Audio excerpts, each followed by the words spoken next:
Yo, guys, what's up, and welcome back to the Marvelous Chats podcast. This is episode 134. Tonight on the cast is myself, Finto, and Alex, aka Saberwolf.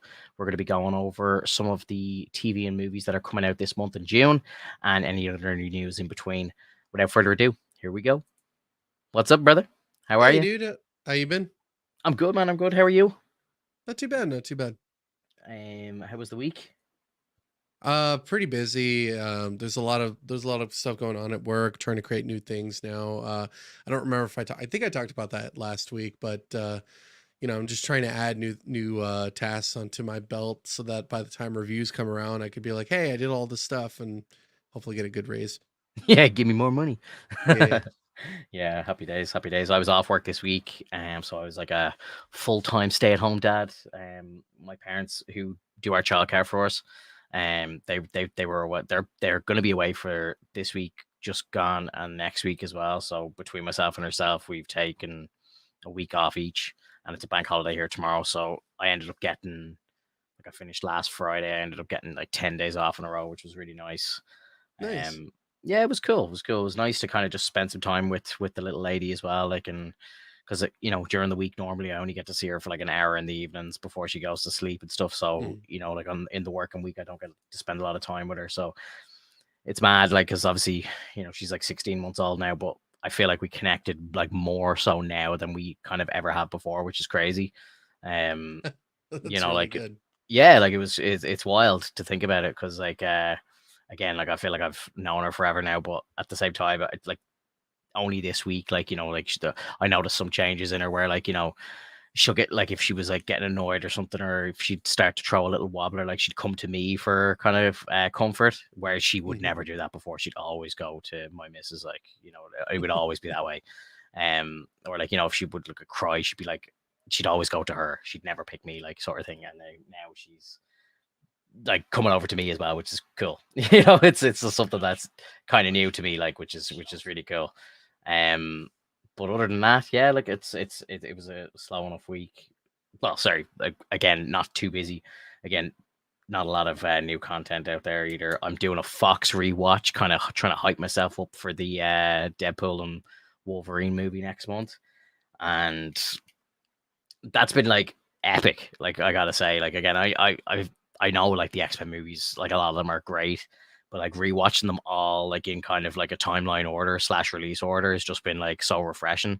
And like I watched like Apocalypse there the other night, and like I was like, this actually isn't too bad. Like I remember it being kind of shit at the time, and I don't know if that was because we were in such a peak with the MCU and stuff, but like now I kind of going back, I'm kind of like, yeah, this movie actually wasn't too bad. It's like very cheesy in parts, and some of the stories kind of bullshit, but like there's a lot of like nuggets of greatness in there as well, so it was it's kind of nice to watch them all. Last night I sat down and watched Deadpool 1, and I'm gonna do Logan next, and then Deadpool 2, and then I'm done. I'm not gonna watch like Dark Phoenix or the New Mutants or any of that shit. Like I'm kind of gonna Apocalypse was kind of the last X-Men movie that I'm gonna watch. Yeah, I would say like skip Dark Phoenix all the way. Like Oh once you get yeah, to once you get to Apocalypse, like and to be honest, like I agree, it's a decent movie. It's not like the best movie, and I think that mm, that we've the MCU had set the bar quite high for a while, but nowadays it seems like the bar is getting much lower and lower. yeah, Um, but massively. that's fine. I mean, we have to come down from the roller coaster anyway. Like we can't stay on a high. Yeah, We have to get off the ride for a bit and maybe get on a new one. So I mean, like the whole craze nowadays, to be completely honest, is just animes and even anime style like DC movies and Marvel movies. So like if you notice that they have um Suicide Squad Isekai, and hmm, that's basically like a Japanese style like it's basically an anime in the DC universe yeah. uh based on the Suicide Squad, and it looks fucking amazing. I think I saw a trailer for it. Yeah, it looks pretty cool. Yeah, so I'm I'll I'm check really it out stoked for about sure. that. Hmm. Yeah, I'll definitely check it out. Um, yeah, I saw like a couple of like posts during the week of like stuff coming up in June, and the list is really long. So I just thought we could kind of maybe talk about some upcoming stuff you're like looking forward to, stuff I'm looking forward to, and just kind of maybe track out what the next couple of episodes of the podcast are going to be like. So, um, I kind of put down the list in like my kind of like highest anticipation to maybe lowest, and then a few other things in between. So maybe I'll just like maybe rattle out a few of them, and I think a few of them are pretty obvious. Like top of my list, House of the Dragon season 2, I think is going to be pretty great. Like I think it'd be shocking if it was bad. I think that we're onto a winner there, no matter what. Like I've loved the marketing towards it, like like watching like the green or the black trailer and stuff like that, and you're kind of like picking your allegiances and stuff. I thought it's very clever. Really enjoy it. Um, Next in the list for me is The Boys season 4. Again, I think it's going to be great.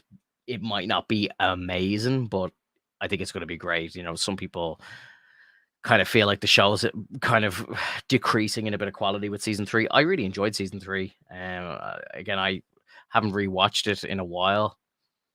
Um, but did I rewatch? I might have rewatched it about 6 months ago or something. But I don't know. Like I think it was just before Gen V came out. I was like, I'm going to rewatch the show and then watch Gen V straight after. And like to be honest, like I didn't see a dip in quality personally, but a lot of people seem to be saying that there is. What do you think? Like, are you hyped for the show, or are you kind of meh For about the it? boys. Yeah, I like Hot D. I Um, don't even think I need to ask you. I think you're definitely going to be looking forward to that. I would hope so. I mean, considering House of the Dragon, like it's been such a long time, and I do vaguely remember what happened, which was very, very fun indeed. Like I think it's a very great step up from what they've done in the past, considering that like the last few seasons of Game of Thrones were just it was off-putting, man. Like, Yeah. everybody, even you had said like, hey, the last few seasons are going to be shit. Just, prepare for that. And so, and I was like, that's fine. Like, like, as long as we finish the story, we find out what happens. I'm sure they didn't have like all the source material that they had previously. And so they had to kind of Mhm. like speed things up a bit as well because, they were on fire. And I think that's one of the biggest issues with a lot of these shows, and even like we can even go back and say even Marvel, like, is that they want to just keep producing shit over and over because they have this like flame that they're keeping, like they're trying to stoke it Yeah. and keep it set ablaze. And it's like you could snuff it out and set up a new one. Like you could totally bring it back in a bit. Like it's not like it's yeah, it'll lose its momentum, but like, do you really want to fuck with the quality of it? And it's and It's a that's valid what you question. see. Yeah. And that's what you see like with House of the Dragon. It's taking its time. Mhm. It's it's effectively going through the source material and portraying it as best as possible. I'm pretty sure like all the books that are regarding this, what is it? Fire and Blood or something like that? Yeah, I It's think Blood so. and Fire. I think it's a song of blood and fire. I can't Mhm. remember. Yeah. Um Essentially like they have all the source material, so now they just have to put it on the big screen. And season 1 was like pretty good knockout. I thought it was really fun. I really enjoyed it. I really liked all the things that happened in it, and I'm excited to see about season 2, for sure. Like it's gonna be great. Now for the boys, like I for the people that think that maybe it's declined on season 3, you're out of your fucking mind. Like that thing, like it's been nothing but gas, straight up. Yeah, Like I even think so. even Gen V was fucking fire. It was. Like It was. and that was the cool thing about Gen V was like it was a this kind of side quest that's essentially, from what I think we've read before, is that it should lead into season 4. Um Mhm. and it's not really even touching that much into uh like season 4. Like it's not going to bleed into it and create this new atmosphere. It's just how they kind of like find the is I think it's called hep v, right? Like it's supposed to be like hepatitis, almost like it's a very it's like its own virus that gets spread Yeah, out, and then people are afflicted by it, like all the soups are exactly. afflicted by it. Yeah, And it's a killer. So like that's very important. That's something that like we should totally have information on, and we do. Like it's very very simple, and it's like baked into the Gen V show, which like leads into that. I'm all for it. I'm really excited to see what's going on. I think that this might get a little bit more serious as it goes on, because it's definitely going to be like a much bigger battle that they have to go through now that yeah, things are a little more accepted by uh I would say the humans, in terms of like the soups. Big time, big time. I know there was meant to be, it was meant to go The Boys season 4, Gen V season 2, Boys season 5, but I think they're changing the release order after the tragic death of one of the actors from Gen V. Yeah. What was his name? Chase or Chance or something? I can't remember his surname. He was I can't even remember. Was his name Andre or something on the show? Maybe I might be remembering it wrong. Again, I've only seen it once, so I don't really remember. I remember him being pretty good though. Um, but yeah, I think they recently announced that they had just automatically greenlit season 5. So I think they're gonna go like back to back, Boys season 4, Boys season 5. Hmm. Give themselves some time to probably rescript and reshoot Gen V2, because I think, as far as I know, the dude who died was on the Michael Rosenbaum podcast like 2 or 3 days before he died, and I listened to the cast, and he was talking about how, he was in the gym and he was getting jacked up for season 2, and like, they were in the middle of shooting it and it was fantastic, and he said he couldn't wait for everybody to see it. He was really like happy with what they were making, and I think they were kind of, over 50% through the filming of the season, so I presume they're going to have to restructure the whole thing now, which is very sad, obviously. But um yeah, I don't know. Like, I think one of the last trailers that they released for The Boys, I think there was a few of the cast members of Gen V actually in that. So it kind of has me thinking now: is this dude Chance actually going to be in season 4 of The Boys? I wonder, does he make an appearance? Because that was obviously shot before Gen V season 2 took place. Right. So I think we might see him again, which would be very sad as well. Obviously, it's always kind of hard to watch people who are gone on screen. Like the Ahsoka show was the same with Ray Stevenson, had just died before the release of that show, like the week before. Like, so it's tragic, man. There's just so much tragedy around like TV and stuff as well. Like, it's crazy.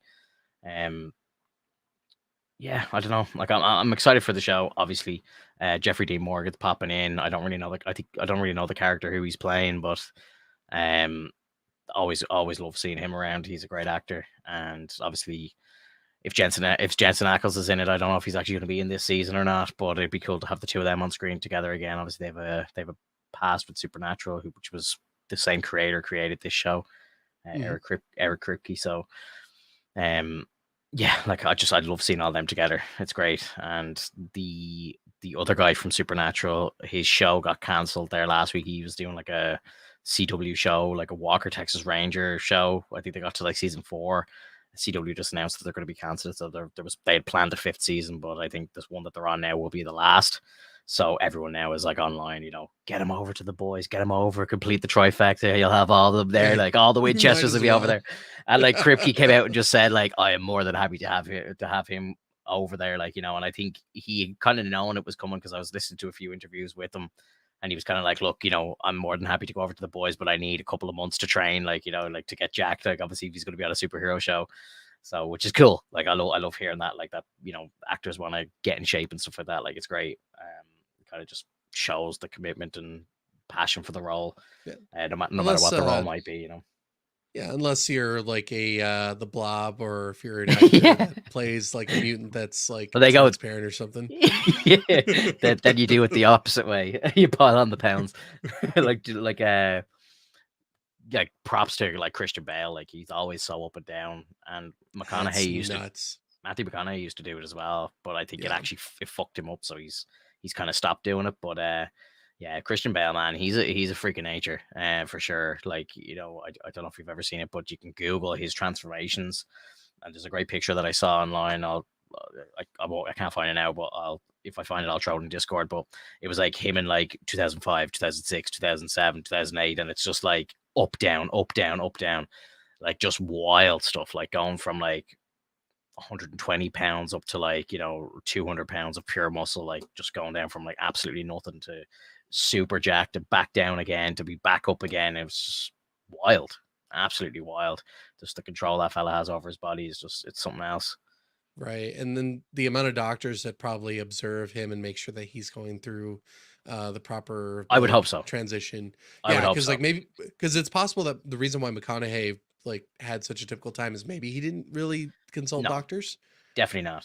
Because I remember he was saying, like, when he I don't know if it was Dallas Buyers Club, he had to go down to basically nothing, and then when he like blew himself back up, he said that his body wasn't the same. Like his muscles didn't grow back the same and stuff like that. Like, and I think that kind of scared him out of it. But like a lot of people, and like this happens with fighters as well. Like a lot of people, like they'll have like kidney failure, all that sort of thing, like organ failures, like just because they're like just depleting all of the water out of their bodies and not rehydrating properly or doing it like fast enough. So yeah, it's a very dangerous game. Obviously, massive respect to anybody who like takes acting that seriously. I think it can be a little outrageous at the same time, but like I do obviously respect the love of the craft. But I think there's a funny story from The Boys where Jensen, when he got hired for Soldier Boy, he like did like 8 months of like pure in the gym twice a day, like getting jacked, like, and he's in his fucking like mid to late 40s as well. So obviously harder to do as you get older. But like he walked onto set day one like in the prime of his life, like ready to be a superhero. And Anthony Starr, who plays Homelander, was just like, why didn't you just tell them to put like fake muscles in the suit for you? And he kind of was just like, motherfuckers. He's like, I could have got fake muscles this whole time, but he like genuinely got jacked to the moon. Like, so yeah, fair play to him. Again, and I think it was funny that they actually bring that into the show for Homelander, that like, under the suit, he's just a scrawny dude, but obviously he is powerful, but he just doesn't look jacked.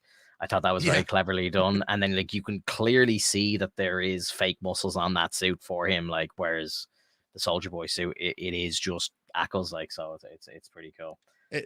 That's what really like drives the difference between certain actors. Like, in some cases, like they're willing to make the time and effort, but I mean, if there's an alternative and it's just like it doesn't drastically change who you are, why not? Just don't fuck with yourself if you feel like you're comfortable with where you're at, and just have enhancements like through either body sculpting or CGI even. Like I know that for Chris Hemsworth, they put a fat suit on him during Endgame, in which case like that was fine. And I think the reason why he did that was because he was tired of being shirtless.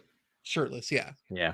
So then it just worked out. And I always found it that to be like the most interesting thing about it. It's like, I don't want to be shirtless. And it's like, well, why don't we just put a fat suit on? Why didn't you just have him wear shirts? Like, couldn't you just be normal? Like, let him be normal. Yeah, I think they kind of were trying to rely on the comedy a bit too much. And it's like, we'll get him kind of big and, people might find it funny. Whereas I think it kind of just like really hurt the character that was built so much through like Ragnarok and through Infinity War. Like Infinity War Thor is like prime Thor for me. Like I think it's kind of just like the peak of Hemsworth's performance as Thor. It's perfect. He's got the perfect mix of like badass / funny / like, just serious. Whereas like, and he's a joker. He just like it was Hemsworth just knocked it out of the park. Obviously, Ragnarok I thought was great as well. A little more on the funny side, but I think it was done correctly. Whereas Endgame was just like they just went like too far in the wrong direction, I think. Obviously, the character is suffering, and fair enough, he starts drinking loads and probably eating loads of junk food and stuff like that. I just don't know if like the God of Thunder is able to kind of get that fat. Like it just doesn't really make sense. Like he's a fucking god, bro. And I know like there's different like iterations of Thor in mythology and stuff, and like the version of him that you see even in like the Ragnarok video game, like he actually looks like Thor in that movie, like the big fucking beer belly and everything. Like, so I know it's out there, but I don't know, bro. Like this version of Thor is 1,500 years old, and like he's always just jacked to the moon. He's a god. Yeah, he's constantly eating and fighting and drinking and whatnot. So it's hard to believe, but like you said, for the sake of comedy, I think they just wanted to put on the fat suit. But just before we get off on the boys, did you see the trailer for Homelander in Mortal Kombat 1? I saw like screenshots of it, but I didn't see the actual trailer itself. Oh man, it was really good. They did a really good portrayal. I'm not sure who voices him in the game itself. It's definitely not Aaron. Is his name Aaron Starr? Anthony Starr. Anthony Starr. Sorry. Yeah. I think I was like trying to cross it with Aaron Paul or something. Interesting cross. Two completely different people. But essentially the Homelander in Mortal Kombat 1 has a lot of homages to the show itself. You know, they have the kind of the thunderclap on the head, so it's Yeah, like bleeding in the ears essentially. The laser beams to the head, like putting a hole straight through it. yeah, They like one of his special moves, I can't remember what they call it in there, but basically tosses them up into into the air. A plane hits it like in the front, and then he drops them into the like the turbine. nice, So like it's pretty cool stuff. Like a lot of different references to the show, and they did a pretty good job. I think it nice. looks really good.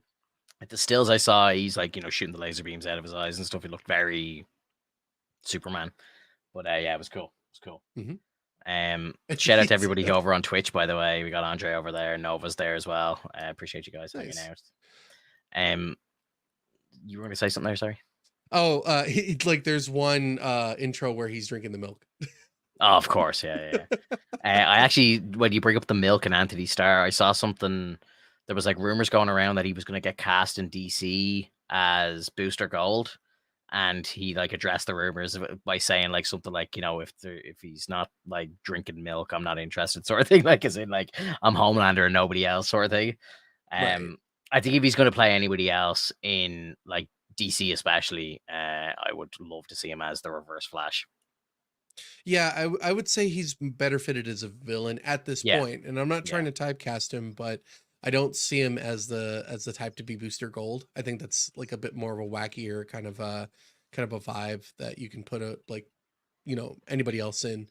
Um, like, but I'm not trying to like let him make him into just villains. I really yeah, do admire people who like go from villain to hero. Like if they could do that and they can execute it perfectly, yeah. damn, that's good. That's really good range. Yeah, absolutely. I agree. And like Anthony Starr as well. I haven't really seen him in much. There's a show. Oh my god, I'm trying to think of what it's called. Banshee, which I saw, and I don't know if this was just like fucking paid advertising or something, but I was on Facebook one day and I saw like, an article from like Lad Bible or one of these places, and it was just like, a Netflix show that, has like a 90% like Rotten Tomatoes score that nobody is watching or whatever. Like, you gotta check it out. It's Anthony Starr's best work before The Boys and all the stuff. And I was like, I'll check it out. Yeah, let's go. And I like, I downloaded the first like season of it and was watching it. It's like a Cinemax show, like so it's just like tits and ass everywhere. And like it's just like I'd never watched anything on from Cinemax before. And I like obviously had heard like a long time ago, like everyone calls it Skinemax, and I was like, Oh yeah, yeah. yeah, So I'm like, now I understand why, because I'm just like, okay, I've watched like 4 episodes of this show and it's just constant riding and everything like that. But the character that he plays in this, like apparently this was the role that got him the role as the Homelander. So I was like, I want to check this out and see what he was doing before Homelander. And like he's a dude who like gets out of prison and like goes to this like small town, kind of gets in a bit of a kerfuffle with the soon to be sheriff, and like kills him in a bar fight by mistake. And then turns out that he's just like, I'm gonna take this dude's life because no one's met him yet. Like he sees him before he like goes to his first day on the job. So it's like he has the perfect opportunity to kind of step into this dude's life, and he just kind of becomes the sheriff of this town out of nowhere, like, and like, boy, he's just like he's still a criminal. So like, there's episodes where he's like beating down on other guys, like where it's like, and people are looking at him going like, "Yo, bro, what are you doing? Like, you shouldn't be doing that, law." Like, so it's kind of like I could see Homelander kind of coming out of him, like I'm watching that, and I'm kind of like, okay, I understand how this show might have gotten him that role, like, but yeah, he definitely yeah. has a kind of villain kind of streak to him for sure. And And he's a that's bit of a method actor as well. I've seen yeah. some behind the scenes stuff from him as well, so like the dudes from the boys will all be like kind of, having fun on a bus ride or whatever. And people will be like, yo, Anthony, like, what do you think of so and so? And like, he'll just turn and be Homelander, just be like, yeah, fuck you or something. Like, you know what I mean? He's just Yeah, like, like he'll be he's like, just Homelander. don't fucking touch me. Yeah, You yeah. know, like It's like, how do you feel about being on this bus? And he's like, well, I have to be on it with you, so fucking shit or something. Like, just yeah. like a real Homelander thing to say, which is hilarious. Yeah, Um, like I love that kind of stuff. The fact that like you say that he's had a previous role where like he's been kind of a prick. It like maybe yeah, it's I agree with you. It's probably that brought them out and they were like, hey, you're really good at being a jackass. Do you want to be Yeah. the biggest D, jackass yeah, ever? D jackass. Yeah, absolutely, absolutely. So, yeah, I don't know, man. Like again, Hot D and The Boys, two like shows that are gonna take over June for me, and they're kind of in the middle of June. So I think The Boys is the 13th, Hot D's on the 16th. So like that's same week shit, which is amazing. Um, Next in my list is The Bear season 3, which for me is on Disney Plus, but I think it's like a Hulu show or FX for you guys over there. Um, that's just all kind of one package for us over here, so I get it on Disney. I don't know if you watch that show. We've talked about Y- it before. Well, what's funny is I think we're literally on the last two episodes of season two. Oh hell yeah! We need to finish it Perfect up. timing. Perfect timing. Yes. So The last two episodes are fucking fantastic as well. Like really good. Did you see I'm the excited. episode where Richie's like kind of redemption episode? Possibly it really has been a while. I remember we were talking about it in the past, and I Yeah. just um it was we binged it so quickly. I think the one of the last episodes we saw was the what's the guy who likes to bake? What's his name? I can't Oh, I remember can't him think of too his well. name. The big But tall black guy. I know the guy. I yeah, know the one you're talking about. Yeah. yeah, like he essentially like goes on an adventure, like he goes into a different country to like train essentially Yeah, under yeah, yeah. under a That's different the one. mentor. That's the one with Adam Warlock in it. What's his name? I can't think of his name Yeah, right now. same here. It's just You're no, you've oh actually, if that's Will Poulter. yes, yes. And fun fact about him in that role, he loved the first season of the show so much, and I think he's a bit of a kind of amateur chef himself, that he begged them to be on that show. He's like, "Give me any role, I will do it. I just want to be part of season 2." That's So awesome. yeah, so they're like, we'll bring you in as a pastry chef over in the Netherlands, and I don't really want to say much else because you actually do have a good few episodes. If that's the last one you watched, I think you have like half the season to watch, so you're I you're a feel bit like we you're a watched bit behind. yeah, I feel like we watched more, but maybe that's where we stopped. I can't Yeah, exactly remember. So I don't I know that Richie's like his redemption is coming up. Like I know that that's a thing because there's a lot of shit that he's been doing from what I remember. And he like it's so much it's not so much that he keeps fucking up, it's just that his emotions get in the way. I know And for just even the way you're talking, I know you haven't seen the episode with his yeah, actual redemption yeah. because it's mind blowing, bro. It's incredible. It's incredible. Like I think the last 3 or 4 episodes of the show. I don't know if you saw. Did you see the Christmas episode yet? No. Nope. Okay. Again, yeah, you would know straight away what I'm talking about if you had seen it. So you've got probably the best 4 episodes of the entire show coming up, like, which is amazing. So I'm jealous. Gotcha. I'm And jealous. and Yeah. and and the guy who plays Richie, and we really need to get better about these damn actors' names. um, I know. I like know. We'll like just call even him the Ben guy, Grimm. right? Like even the guy who was like repairing the arcade machine every now and then, like just the chemistry between those two, the chemistry between like everyone in the show, like He's it's a so professional chef, fucking by the way, in real life. like the The repairman or handyman. the Yeah, the oh handyman. really? Yeah, yeah, yeah. I'll send you next time I see one of his videos because he has a TikTok account and he just like does all these amazing like cooking videos and stuff. I'll send them on to you. But yeah, he's fucking brilliant, bro. And yeah, Yeah. when I saw him, I was like, oh, that makes so much sense why he's in this show because he's a fucking professional chef in real life. Yeah, it's amazing. And then did you remember in I think when they won an award, like they were on screen and the dude just goes up and just gives them the biggest kiss? Yeah. So funny, dude. Such a great show. It's so like kind of it's hectic. I remember watching season 1. I felt like I was in the kitchen with them, and I think that's the point you're meant to. Which for me, I thought was a big like kind of selling point for the show, uh, because I was like, it actually just makes you actually feel uncomfortable in your seat while you're sitting there watching. It makes you feel like you're in the kitchen. I've never worked in a kitchen, but I feel like watching that show, I feel like I'm in the kitchen with them.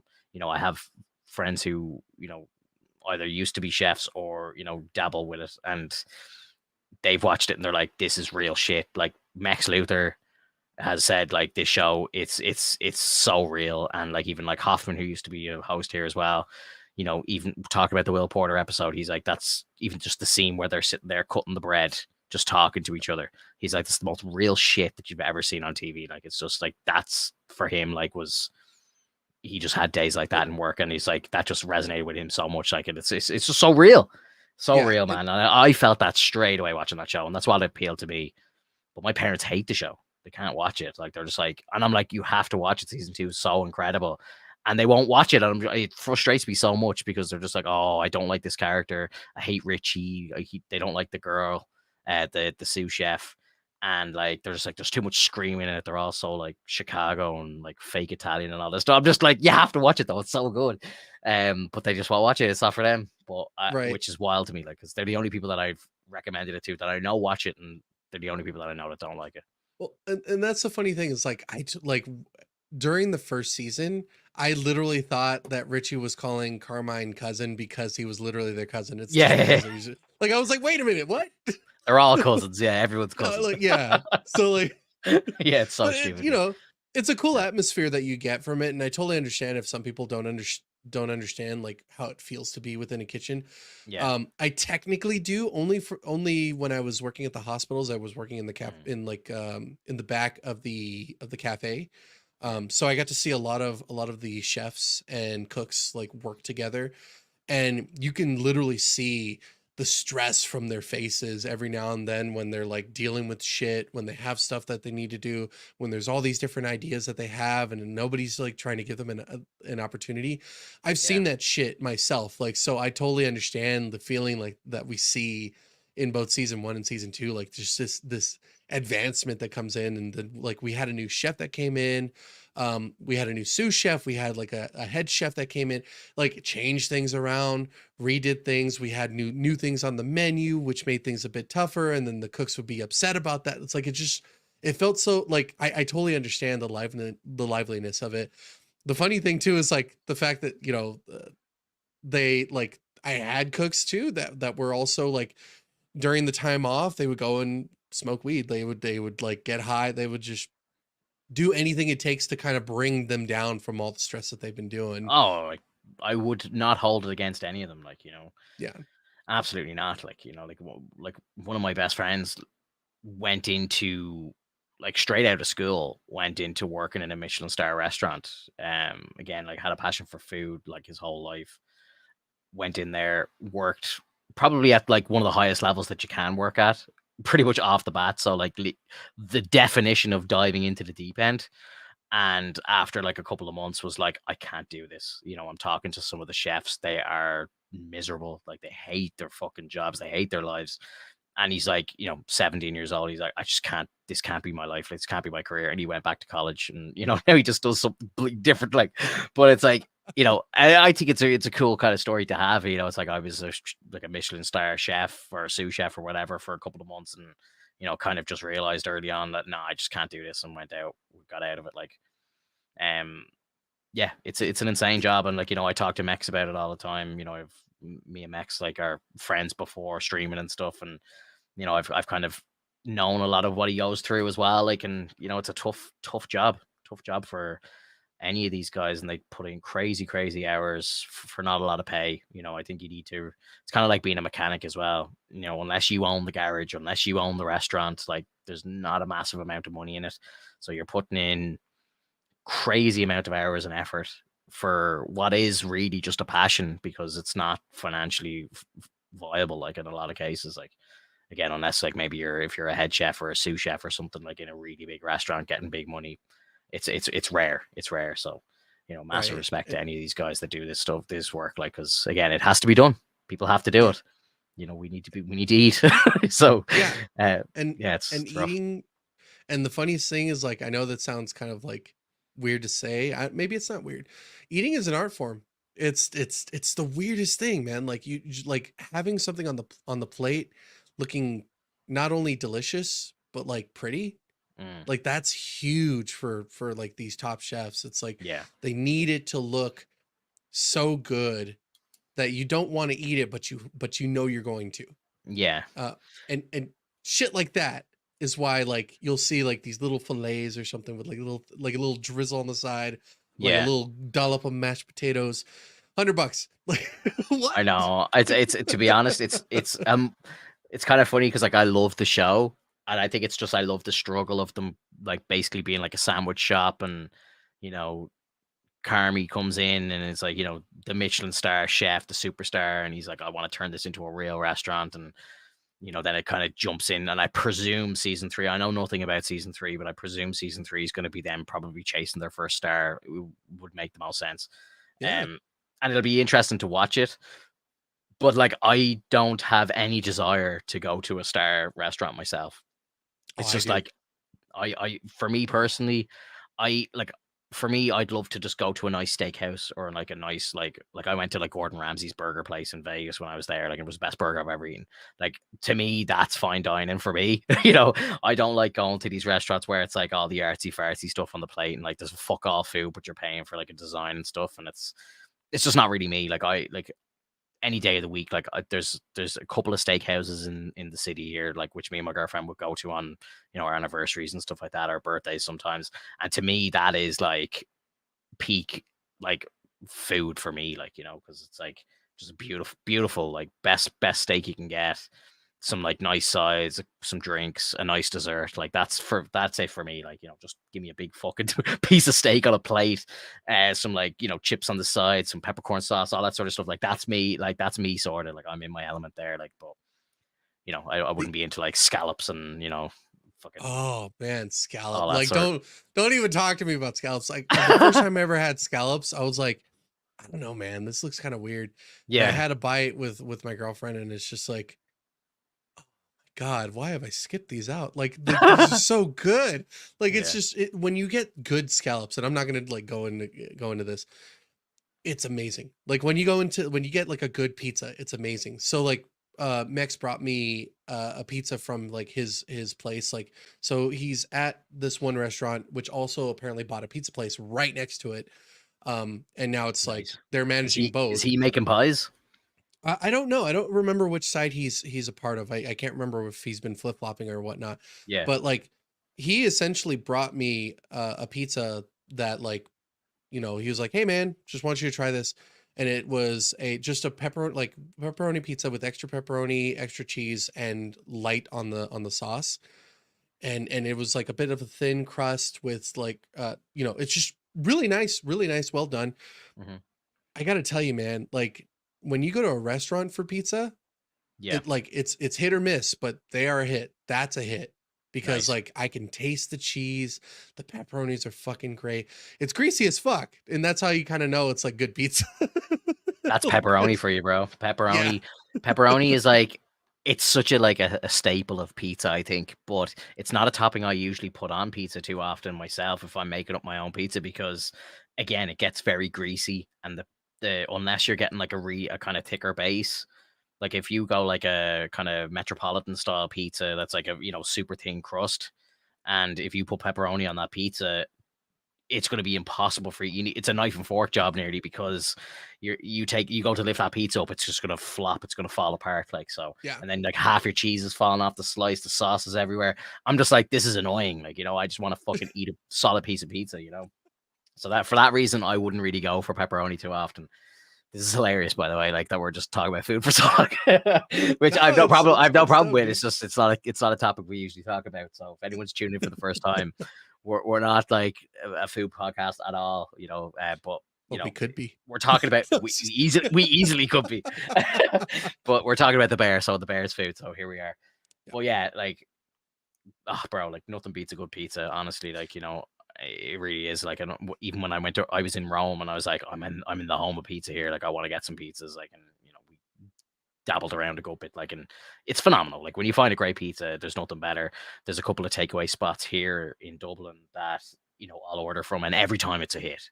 There's no misses. Like, and it's incredible. Some of them are a bit more expensive as well. I don't mind. Like, I don't mind, like, sometimes like my son might say like, oh, can we get Domino's or something? And I don't mind getting a Domino's every now and again, like when it's like they do like these really like, affordable deals for the family where it's like, two large pizzas and a couple of sides and some drinks and stuff. And you're kind of like, I'm not expected to open the pizza box and be like, wow, this is like amazing. Like But golden rays. yeah, but like it's fine, it's tasty, it's good. Like it's it is what it is. It's budget pizza or whatever. But like there's this place that I go to. and like they'll deliver a 10 out of 10 pizza every fucking time. It's like restaurant pizza in your house. Like it's fucking beautiful. And That's like awesome. there's sometimes like it might be twice the price of a Domino's sometimes, but it's fucking worth it. Like it really is. Yeah, See, and it's amazing. and then like when you find your favorite spot, it's really hard to get away from it. Yeah. So there's a and this is like a different food. So like I had been in the mood for a while for like some fried chicken. Hmm.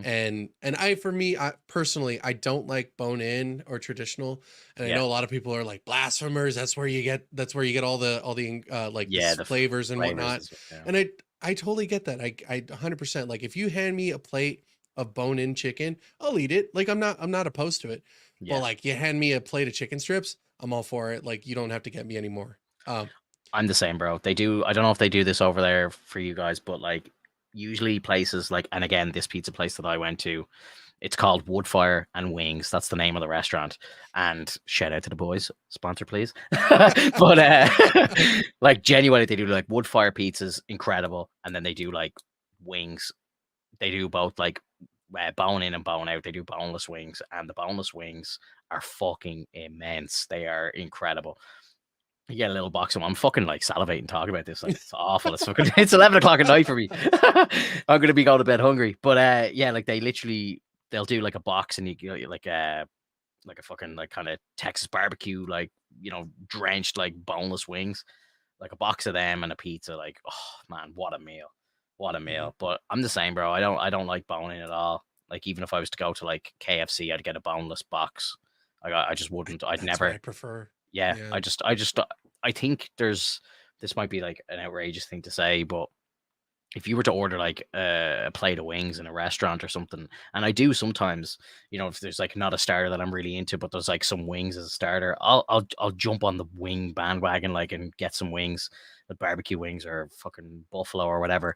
But like I find like you're sitting there, you look like a fucking Egypt, like you're destroyed. There's sauce everywhere, your hands are in bits, and you're not you're not even getting that much meat either. Like I feel like you're kind of just like I like me personally, like I don't like visually like biting through the veins like through a wing and stuff like that, like and all the cartilage there and everything.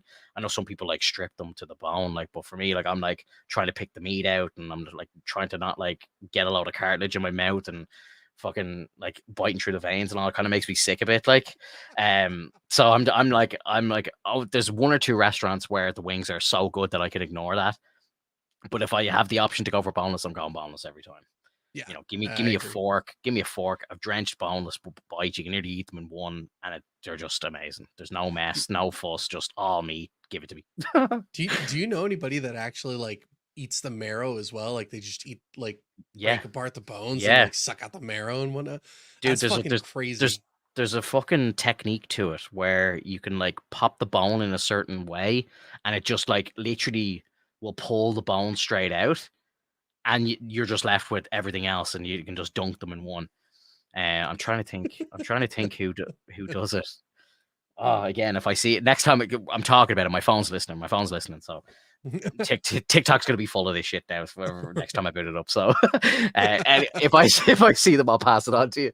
But there's definitely techniques to the wings as well. But yeah, I don't know, man. It's not me. It's not me. Andre's in the Yeah. chat here saying he's wings all day. Uh, I get it. I get it. I understand it. I understand the hype. Like we have restaurants here in Dublin that are just solely wing places. There's always conversations here. Where do you get the best pint of Guinness? Where's the best plate of wings? Like it's the thing. Where do you get the Well, best slice? Like it's just culture. Like yeah, and um I wanted to ask about that too because like I'm a huge fan of like wanting to go to different like I would love to go to a different country and try out their ethnic foods. yeah. Um, so like I know eventually I'm gonna go to Ireland and most Hell yeah, likely gonna bro. be meeting up with you. We'll do What a podcast live from this room. Like we can I, both be here sitting together. I totally be down, I'd love it. 100%. I think it'd be Yeah, hilarious. I have a couch behind me as well. We could like try and reposition the mic. We could sit on the couch and just chat. that'd be great. Yeah, I think it'd So be cool. so like I don't know the ethnic foods from Ireland, but like I'm super excited whenever I get the chance to come down there, like to check it Ah, out. yeah. Like there's not really like obviously there's Chinese food, there's like Italian food, like there's not really like Irish food per se. Like there's a couple of dishes that are kind of like known for Ireland, like shepherd's pie, all that sort of thing. Like, and I could definitely take you to places where you could eat that sort of stuff. Um, but like when you come to Ireland, w- Dublin especially, like it's so kind of multicultural at this stage that you walk through the main streets of Dublin, it's like Italian places, Mexican places Mhm. are popping up everywhere. Like every corner there's a burrito shop now. Like it's crazy. And it's like Japanese stuff, Chinese stuff everywhere. Like it's definitely food wise, it's definitely like multicultural for sure. But it wasn't that way like 15, 20 years ago. You know what I mean? Like so Right. it was all chip shops and maybe some Chinese places. Like Chinese has been around as long as I've been around, but definitely like I remember like the days when the first burrito shops opened, like the first Mexican place where you could get like a burrito bowl or you could get like a burrito.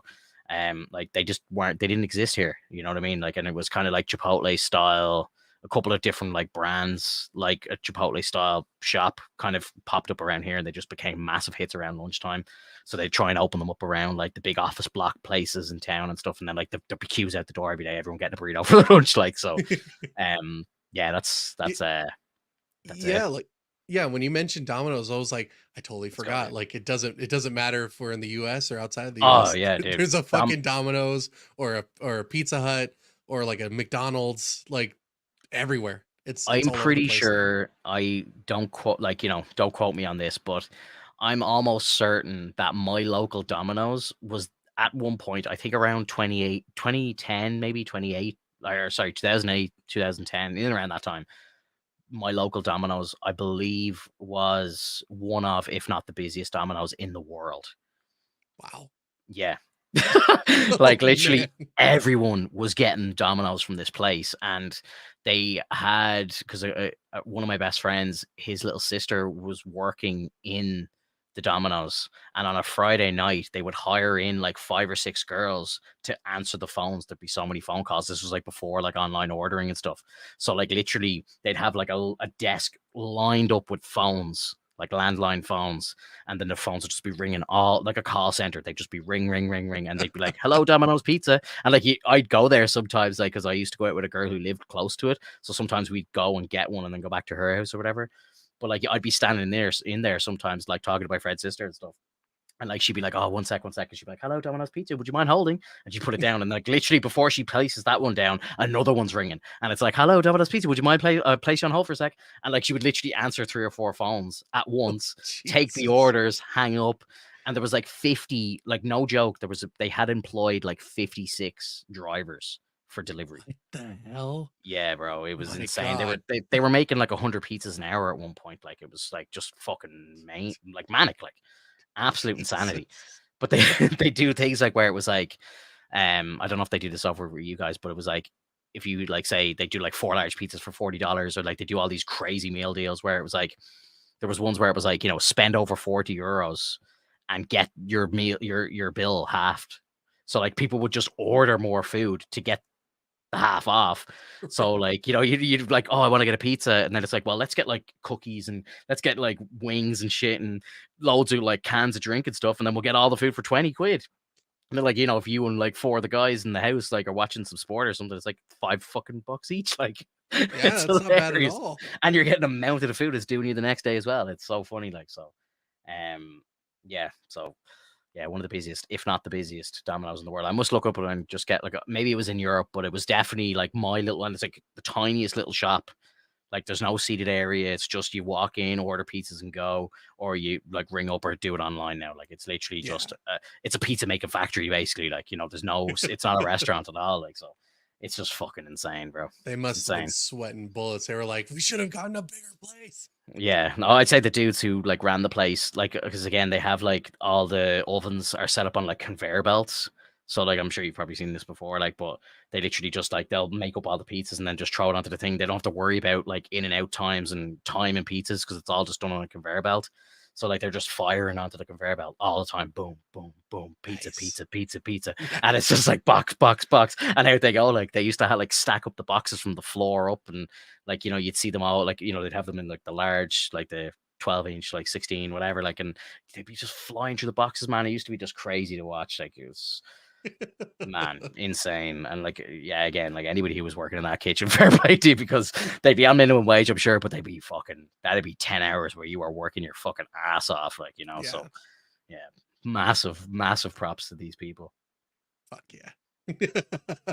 Andre in the chat, the Italian in me does not approve of Domino's. That's fair. That is fair. Like, and again, we were talking about that before. Like, but there are these like wood fire places and like, you know, stone bake oven places that will do a proper pizza that is just, you know, something an It, Italian to be proud of. yeah, and that's perfectly fine. It's just like the convenience of having like ready to bake, like ready to Yeah, make and yeah. ready to ship. Like it's a lot different. Like when it's literally fast pizza. It's Fast food, just baby. That's it. get out of here. Yeah. Yeah, absolutely. I gotta move on because we're gonna just be talking about food for the whole fucking thing, and I'm dying here, bro. Next in my list, which is one that I'm kind of scared about, but is the Acolyte, which is starting next week. It's in 2 days actually. I'm Mhm. looking at the clock here, so I think it airs on the 4th, which is Tuesday, Wednesday. Yeah, it I should think be a there's should be a Tuesday. Tuesday. Yeah, There's Tuesday. two ep Tuesday, yeah. There's two episodes airing on the first day. I know some people that have actually seen them. One of my buddies, Sean, who I had on the podcast before, he got to go to the Irish premiere of it. He said he really liked it. I didn't really want to talk to him in depth about it because I don't really know how much of a Star Wars fan he actually is, or if he's just being nice for Disney online and stuff. I didn't want to go into it. I feel like I'm never going to get invited to any of these things because I feel like I'm just too honest, bro. Like, you know, I said this to my missus, like, you know, like, oh, Sean's getting to go to the premiere of the Acolyte, and I showed her a video, and like, you know, it was like it looked amazing, bro. Like, there's like, you know, lightsabers on the tables and all this shit, and they were getting like Star Wars like style like cocktails and all this sort of shit. And I was like, I'd love to be going to this, like, you know. And my missus like, oh, well, you need to start making content like him. And I was like, I can't lie, you know. I was like, I can't like fucking sit there and say something's good when it's not, you know. And I think that's not to say that Sean is doing that, but it's just I think like me and definitely yourself, like I think we're just real straight shooters. I've had people say this to me offline. You know, I like listening to your podcast because you don't hold back your punches. If something's not good, you're no fear in saying that it's shit. And I Right. think, you know, we've been shitting on Disney for a while now, both And in we're Star. not trying. We really I'm don't not. mean to. I It's don't just like either. I don't either. But its MCU has been on a downfall, and Star Wars has been almost a laughing stock since they've taken over. You know what I mean? Like, so there's, you know, and I do my best. You know, I said it a few weeks ago. I'm going to go into the Acolyte like with a blank slate, complete. You know, I'll yeah, be open minded. I really want it to be good. I do too. Everything in my Honestly. soul wants it to be good. I Yeah. wish I had like amazing Star Wars back.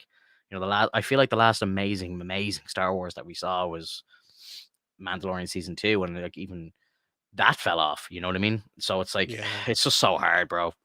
Like, there's been like bits of Ahsoka, bits of Kenobi, bits of Boba Fett. Like I was like sprinkles of greatness there, but for the most part, it's just been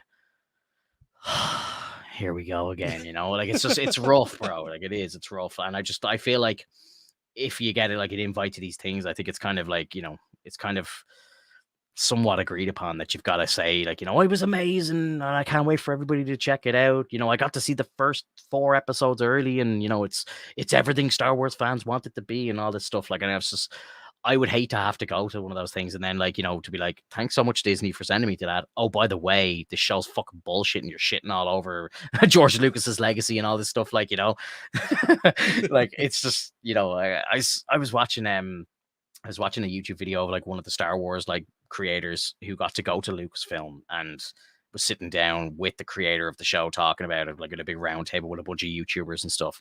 And I kind of laughed to myself and I kind of said, like, you know, the biggest Star Wars YouTuber is Star Wars Theory, and it's like he's not even invited to these things. He's not allowed to be there because it's like, you know, he just talks shit all the time about Star Wars, but he's telling the truth. He's not making up lies.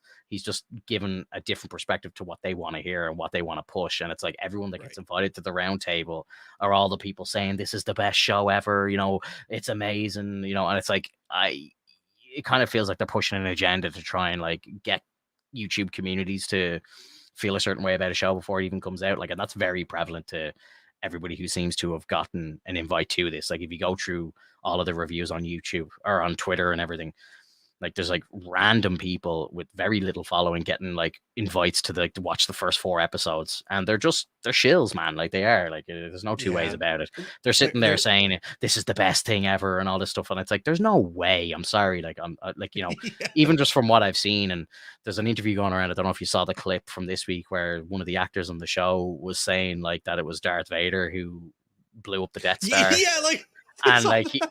oh dude, like and I kind of when I saw the clip first, he says Anakin. He goes Anakin. He of course he's a bad guy. He blew up the Death Star or something. And I was thinking, is he confusing Luke and Anakin? Maybe I'll give him the benefit of the doubt. But then I saw like someone like was breaking it down and was like, he actually said it in more than one interview, and like he doubles Yep. down on it. So you're kind of like, oh shit, okay, this guy actually knows nothing about Star Wars, and like, fair enough.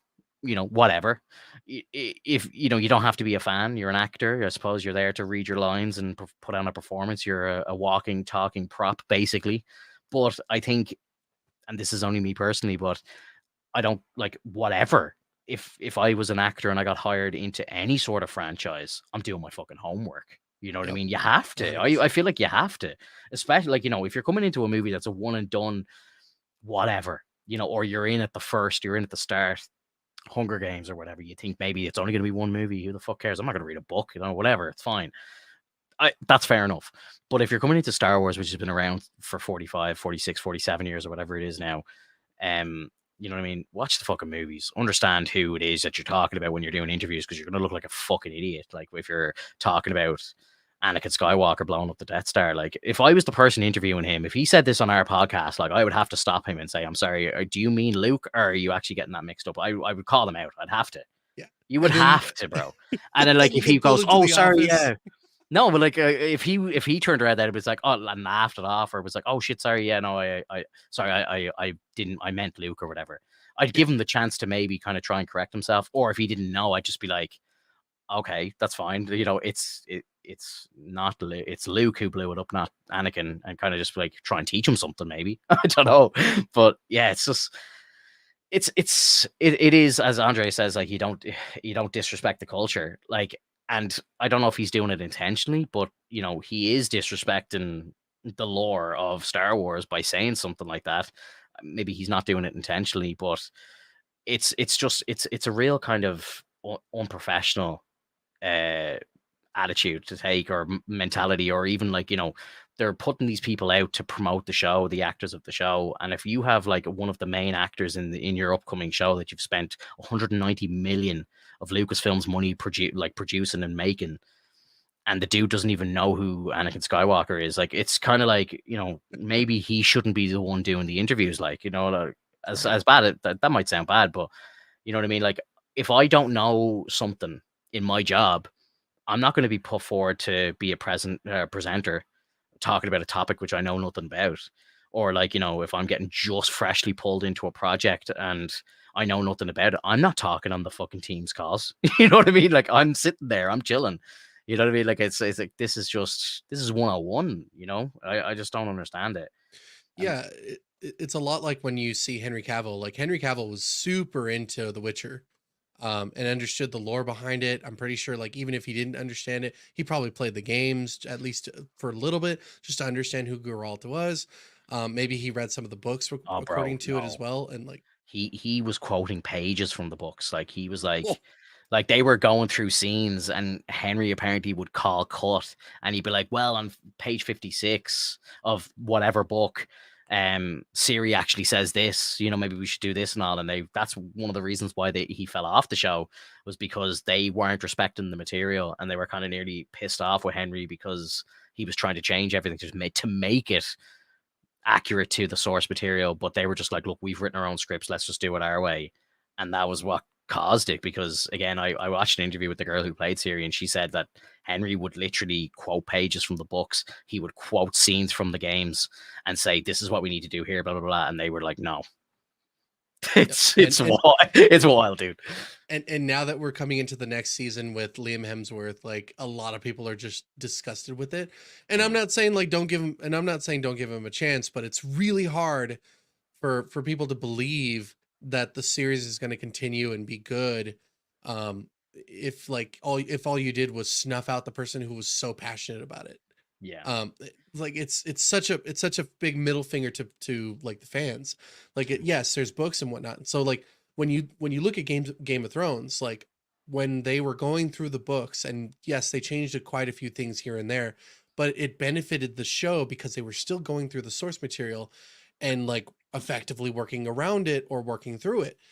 Like if you're doing something as stupid as making the Halo TV show, and within the first, I think, 2 episodes of Halo, like Master Chief takes his helmet off and you see his face and it's like, what Yeah. are you doing? Like, Yeah. we don't know what he looks like. We've never seen his face before. He's taken his helmet off in the game, yes, but like it's always in a way where the scene is angled and you can't see what he looks like Yeah. because it's the mysteriousness behind it. If you Facts. can't if you can't get out of your own fucking actor mind to like just let it happen and let it be, like I honestly don't respect you as an actor. Like when Pedro Pascal like had to take his helmet off, I don't know if he wanted to take the helmet off, I can't remember, but like for the I think Mandalorian, he was battling to have the helmet off because he wanted it his face out there. Yeah, why? We know who you are, we've I heard your know. voice before, we know I know. what you're I like. know. Like what's one series Yeah. as opposed to like your entire fucking career? Yeah. I know. Like I'm with you there's 1000%. there's voice actors in animated shows. We know who Mark Hamill is. We know that he's been the Joker in the animated series. We know who the fuck he is. Exactly. What is your problem? I Like, know. like these new actors are just like having such a fucking. They're little bitches at times. I swear to Christ. Like Yeah. it's so annoying. Like Mhm. let us enjoy the movie or the show for what it is, for all the source material that we have. Like let us feel that what we had felt when we were growing up and playing Halo, and we had Master Chief, and we knew that he was a mysterious figure, and just let it be that way. Like we have the Mandalorian, which Mandalorians are not supposed to take their helmet off. Let it be that way. Like it's that 100%. easy. Yeah. I And agree. your name is on the cast, like at the end credits for every single time that pops up, and it's even at the beginning, Yeah. starring this person, or like whenever they do stuff, like they show the little cards every now and then when they start the show. So like like we know who you are. If we need to know who you are, it's right there. We'll fucking Yeah. figure it out. We'll look it up. The internet is everywhere. Stop fucking with us. Facts. Absolutely. And like, I don't know, man. Like again, like even like if Pedro stayed in the helmet the whole time, he could do a Brendan Fraser, like what he did in Doom Patrol, and just like record his lines, send them in. He doesn't even need to really be on set most of the time. Like I Yeah. know Brendan, it's probably a bad example because like in the Doom Patrol show, there was a lot of flashbacks to when Fraser was human, and he was in the show at a good bit at the start, but there was so much of the show that was like shot with just him as the robot, and he had said that he was recording his lines on an iPhone and just sending them in, like you know what I mean. So, and it worked because like he was like a gritty robot, like it was like, but he was just like probably sitting on his couch at home just recording his lines, reading them directly off the page, and getting a fucking paycheck for that. Like like why wouldn't you want to do that? I don't Right. understand. Um, you did mention Halo. I haven't watched the second season, but I've heard great things. I heard that they actually turned the show around. Like What? apparently season 2 is meant to be What? really good. Um, like they did like Halo Reach and stuff, and I think like they paid homage to the source material and stuff. Like apparently they really listened to the criticism. So I haven't watched it. I don't really want to watch it, but at the same time, I respect them for taking it on the head and just going, okay, yeah, fair enough. We fucked up with season 1, but let's try and do better in season 2. It kind of reminds me of when they released that first Sonic the Hedgehog trailer, and the whole world collectively said, no, no, that is not Sonic. And they Oh literally man, was like, okay, shit, let's change it real quick. And they changed them. And now it's amazing. Like that was that that was was the such a, most horrifying looking it, Sonic re- I've ever it seen. was scary. Yeah. I, my fucking son loves those movies, and I remember I showed, or he saw a picture of it on like YouTube or something like that in a thumbnail, and he laughed and he's like, "What the hell is that?" Like, and I was like, that was the original Sonic," and he was like, he started laughing. He's like, "What do you mean? Like, what do you mean the original Sonic?" And I was like, "That was the Sonic before everybody, like me included, gave out on the internet, and then they fixed it." And he was like, "Wow, like that's amazing." Yo, got a big shout out to Sean Talks Movies. What's up, brother? How are you? Hey, how's it going, Sean? Um, yeah, man, like it's just, yeah. Look, I don't know. I gotta tip the hat to them, because if they have gone in and actually made changes for the better, fair play to them, you know. But Yeah, yeah, and um, like it's all these things with the source material, which we've talked about multiple times. Like even with One Piece, like I know you haven't watched the anime, and it doesn't have to be one to one. I totally understand, but when you drastically change the story to add a character that doesn't even exist in the world until like, I mean, he exists in the world, but he doesn't like really pop out into the world until like episode 300 something. I mhm, get that. I get that you're like, okay, well, we at least need to show him at some point. But it's like you're completely changing the story. Like he wasn't there at the beginning when Roger was executed. He wasn't there like at the beginning when like uh running into Luffy. He was there like later on after like Enies Lobby when he comes in, he's like, "Oh yeah, your dad's fucking around." And he's like, "My dad." He's like, "Yeah, Monkey D. Dragon." It's like, and then the crew's like, "You, this is your grandpa's a Navy admiral, like a vice admiral?" And he's like, "Yeah." It's like, and my dad, like, and they're like, "Your dad's dragon." He's like, "He's the leader of the Revolutionary Army." And he's like, "Yeah, you like were that's supposed to be the biggest points." you were saying that was like hundreds of episodes in on the anime, wasn't it? And they just Yeah, like brought that into season one of the show. I do remember you saying that was very, immediately. very premature. Yeah, because again, I do remember seeing that and going, "Wow, that's actually a cool twist." But you were like, "That's hundreds of episodes into the anime." Yeah, it's supposed to be like a Yeah, huge moment of like, "Hey, yeah, the reason why I'm here is because you're a big name now, and I'm supposed to stop you, but I decided I'm going to let you go." And yeah. he's like, "Cool, thanks, Gramps." And then like the moment they the moment they're ready to kind of set sail, Yeah. the grandpa's like they called Garp and they're like, You can't do that. You need to go catch your son or your grandson." And he's Mhm. like, "Oh." So then he starts coming through, and then like they're like, "Oh shit, we gotta leave. Grandpa's gonna actually get me." That's hilarious. Um, yeah, so like I don't know, Sean, if you're here, actually, I'm curious. Just we were talking about the Acolyte. I don't know if you're actually still here. If you are, you aren't. Great, but what did you think of the show? Like, I know you've watched the first two episodes. You got to go to the Irish premiere. Like, did you like it? Like, how does it relate to other stuff that Disney have brought out recently, like the Ahsoka show, like Kenobi and stuff like that? Let us know in the comments or whatever. But Yeah. I honestly, Finto, like I'm still generally interested. Like it's just the track record is so hard for me to like really want to accept it. But like yeah, I'm always willing to try like new shows. It's just um it's one of those things where it's like I'd like I'm sick and tired of you guys fucking this up. yeah, It's I like, know. And like, look, the first couple of trailers, the announcements, like when the announcements happened, I was like, oh yeah, this is good. A show focusing on the Sith before the Skywalkers. I'm like, this is kind of ticking all the boxes that we want, because mhm. the Skywalker saga is a bit overplayed, and we've been saying it for a long time. Go 1,000 years before or 1,000 years after. Just get the fuck away from it. Start again. Bring us into all these new characters. And like when I heard that this show was coming out, I'm like, okay, cool. This is great. It's ticking the right boxes for me. But I've heard a lot of stuff behind the scenes about the kind of making of the show and stuff, and just some of the stuff that the director has said has really scared me. The fact that they're talking about changing the force, which is terrifying, like to even think about. The fact I that mean they made a mention that the force is all about balance. It's all about learning balance of the force, and that is the complete opposite of what the force is. Like, you're not supposed to touch the dark side whatsoever. That's the discipline. That's the force.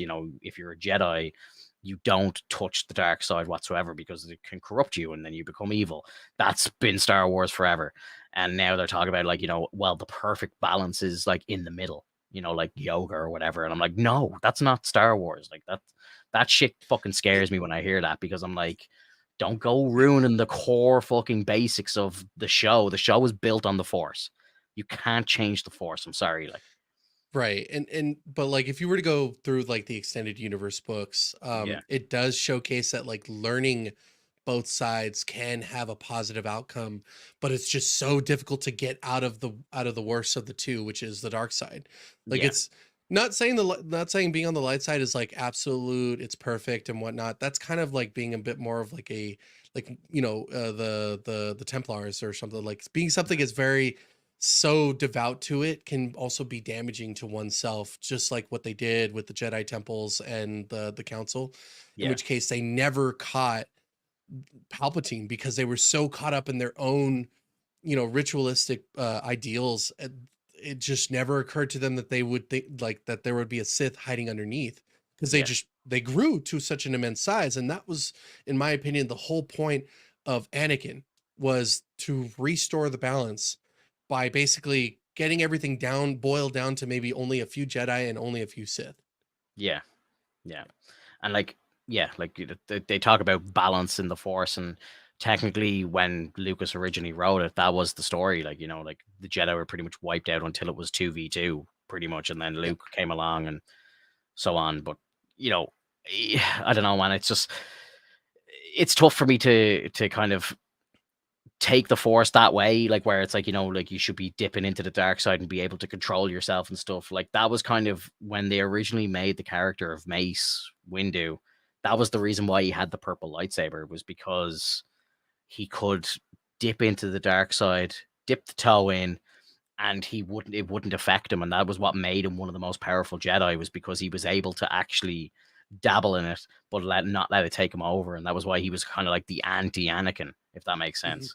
And then obviously, like, I don't know. I'm again, I'm gonna try and stay as positive as I can. Reading Sean's commentary, like, from what I see, the show does look the show does look great, like visually, like it looks really cool. I can't wait to see loads of new Jedi's, and hopefully loads of great choreography. I've seen some people kind of saying that they really like the kind of samurai style of it, and like that was one of the biggest influences from George originally. He was kind of made Star Wars from watching Japanese style stuff, and like they're kind of Jedi's are basically samurai.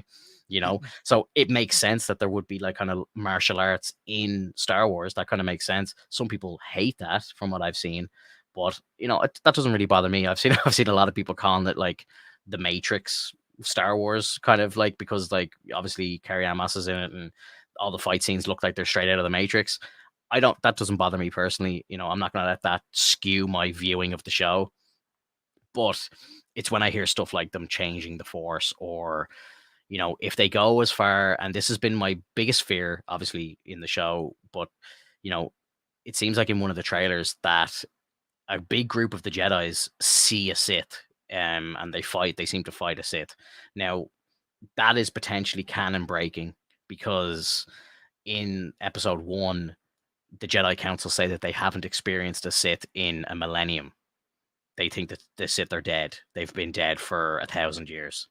Mhm. So the Sith have been always, and this is the whole thing of the Sith, that they were in the shadows rebuilding. Palpatine was getting into power, and then bang, they strike. They make themselves. They in the Phantom Menace. He even says it in the movie, like, we will reveal ourselves to the Jedi at last. We will have our revenge. That's a fucking line from the show, or from the movie. And it's like, if they one of two things can happen here. They're either going to break the canon, which it'll piss me off beyond belief. Like straight away, I'll hate the show. Like if they do that. Um, and it was kind of, that's one of the main reasons why I didn't like Kenobi as well, because Reva should not have known who Anakin was. She should never have gone to Tatooine. She should never have seen Luke. Like, it's just ridiculous. Um, so if they turn around and, like, some of these people survive at the end of this show, and, like, are around to tell the tales of a Sith and a red lightsaber flying around the place, that doesn't make any sense to the story. But if everybody in the end of the show dies who comes across the Acolyte or whatever, then I'm like, okay, that's fine. That technically would make sense, because no one is alive at the end to tell the story. So I'm kind of scared. I don't know which way it's going to go. I don't know if they're going to just outright just say we're doing our own thing, but setting it so close to the Phantom Menace that you're potentially destroying canon. It's a dangerous game. I think if Yep. Disney wanted to start doing this, they want to start telling their own stories, they want to start doing their own thing. Go into the future, bro. Yeah, Go somewhere Lucas has never been, and then yep, you can do whatever the fuck you want. You know what I mean? exactly. Bring out all these new characters. If you want to let them fucking start balancing the force and stuff, whatever. It doesn't matter anymore. You know, let it be. But Yeah, yeah, it's just it's rough, man. When you're in George's time, respect the creator. You know, right. don't go And changing God's work. well, I would say that if for any reason they do have an encounter with the Sith and it's known throughout some Jedi, Yeah, I mean, I think it would be interesting if they had actually like, I don't know, like figured out a way to make it so that the Jedi either get all murdered and nobody's the wiser, like maybe they're just in training in a different temple that nobody knows about.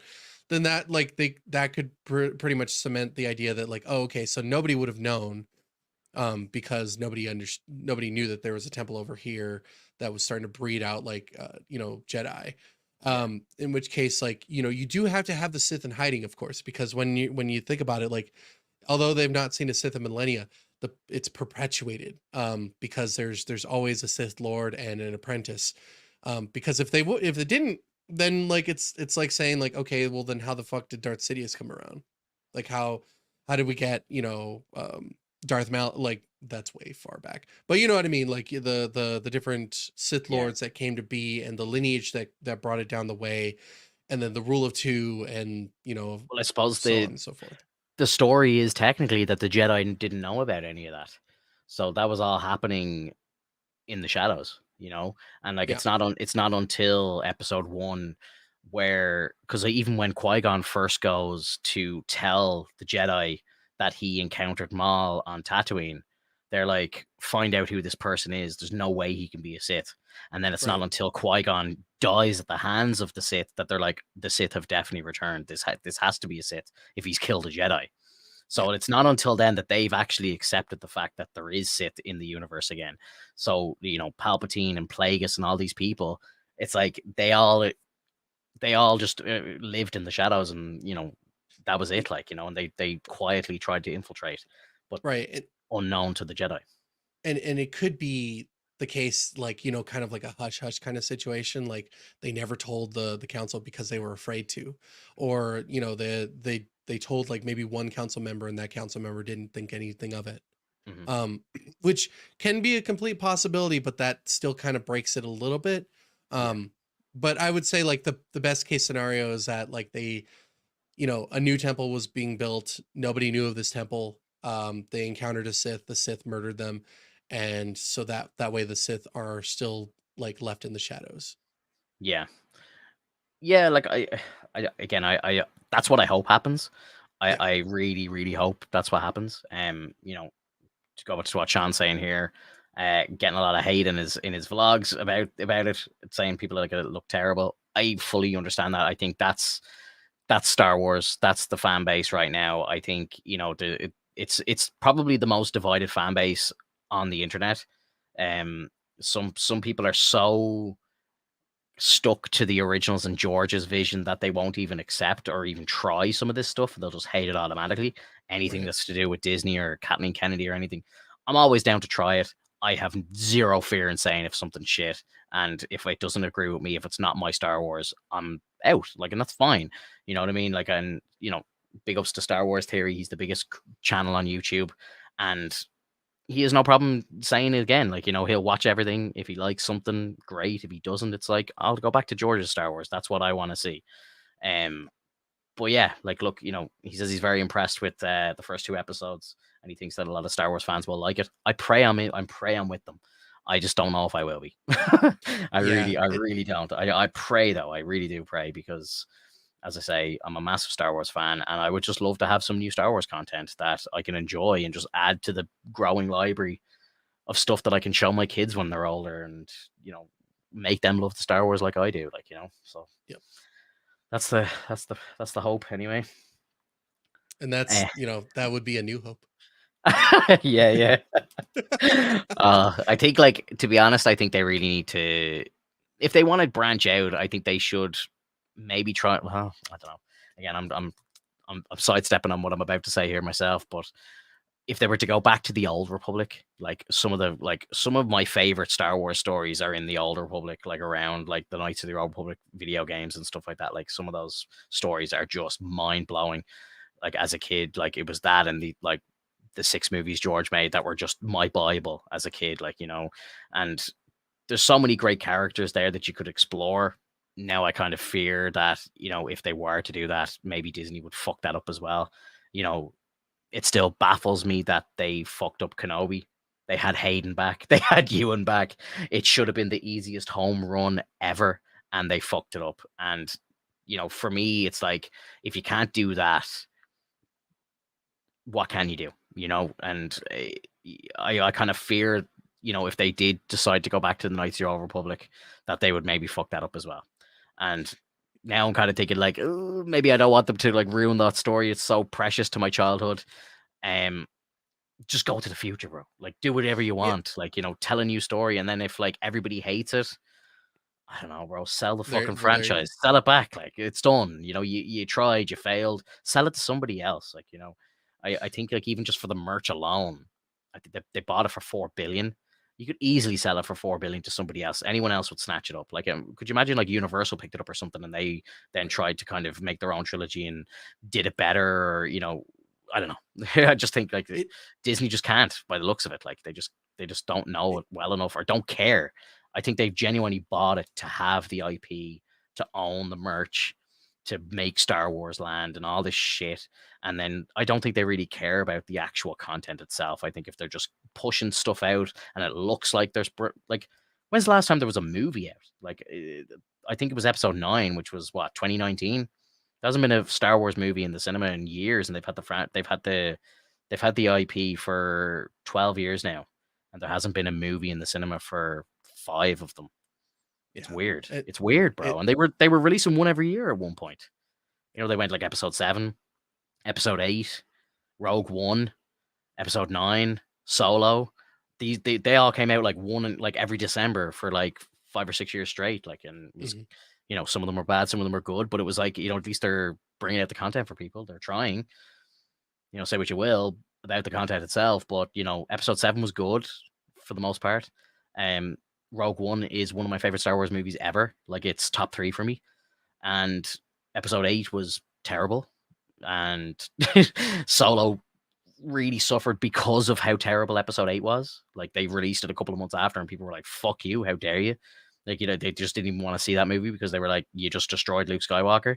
So they're like, we don't want to see a young Han played by somebody else that isn't like Harrison Ford.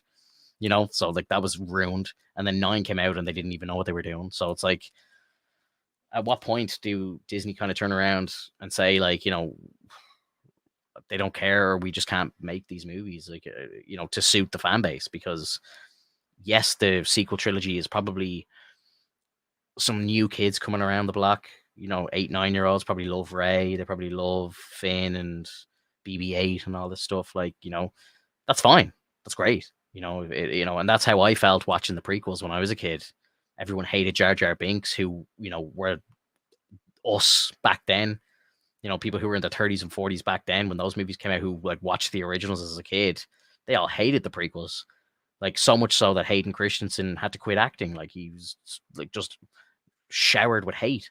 And now it's like us, we're all grown up now. And like Ewan McGregor said this in an interview, he's like, the kids who he made these movies for are now grown, and we get to actually see what they have to say on the internet. Like, social media wasn't a thing. These kids had no voice.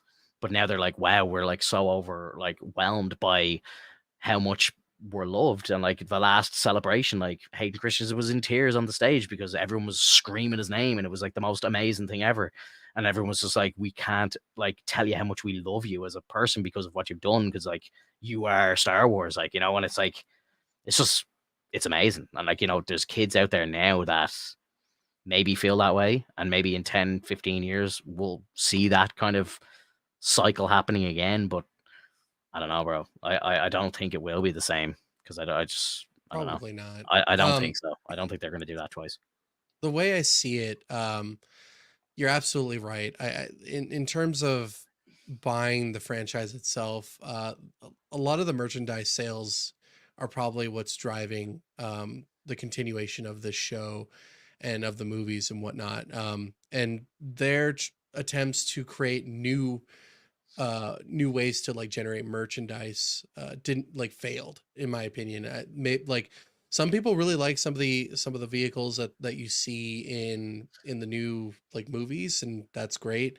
But in terms of the story itself, it was like a very hard pill to swallow, Mm, and it just like it didn't amount the same way that it did in the past. And like it's not like I don't really think it's so much of a nostalgia thing as it is like a continuity thing. I think that they were just trying to articulate a new series without using the source material like we've always talked about. And yeah, it could have easily have been that they just go into the extended universe, even if the extended universe was like not that great, they could have done something like given a little bit of like pizzazz to it and just made it their own at that point. And then people would have loved it because then they'd be like, oh, I remember like reading that in the books and this happened, and and such. So like it's such a cool situation to see like all the, like I said, like all the things from books or TV shows even to just come to life on the big screen in live action. It's huge. Um yeah. uh, I but but to but again, like it's like you've said before, it's when you go to Galaxy Quest and you like go and build your own lightsaber and whatnot, that's a journey in and of itself. That's probably like a big money maker for a massive, lot of people. Yeah. massive. Yeah, And kids want to do that. Like even like us as adults would want to do that, especially if it's like I've got three out of like however many lightsabers that you can create. I made a red one, a green one, a white one, a like all these different types. And like that's fucking money. That's like hundreds of dollars every time you go in. And it's yeah. hundreds of dollars every time you go into the park itself. So like, it's just it's a huge conglomerate. I don't think they're gonna let it go at any point. No, Until probably not. like yeah, until they like somehow run out of like the ability to sell the merchandise. Well, I think, even just the creation of Baby Yoda was probably enough to justify the purchase of the IP. You Yep. know, like Baby Yoda became so big, like it was one of the biggest things in Star Wars, and that was like all down to the Mandalorian, obviously, and just the cute little Yoda. Like it was a home run, and like if I try and think like in the last couple of years, there's no real kind of lightsabers. Like I used to always have like my favorite lightsaber, my favorite like ship or speeder or whatever the fuck in Star Wars. Like it'd always be like when I first saw like the Naboo like fighter, I'd be like, whoa, they're so cool, they're so different and all. And then like I'd be so hyper focused on everyone's lightsaber hilts and shit like that.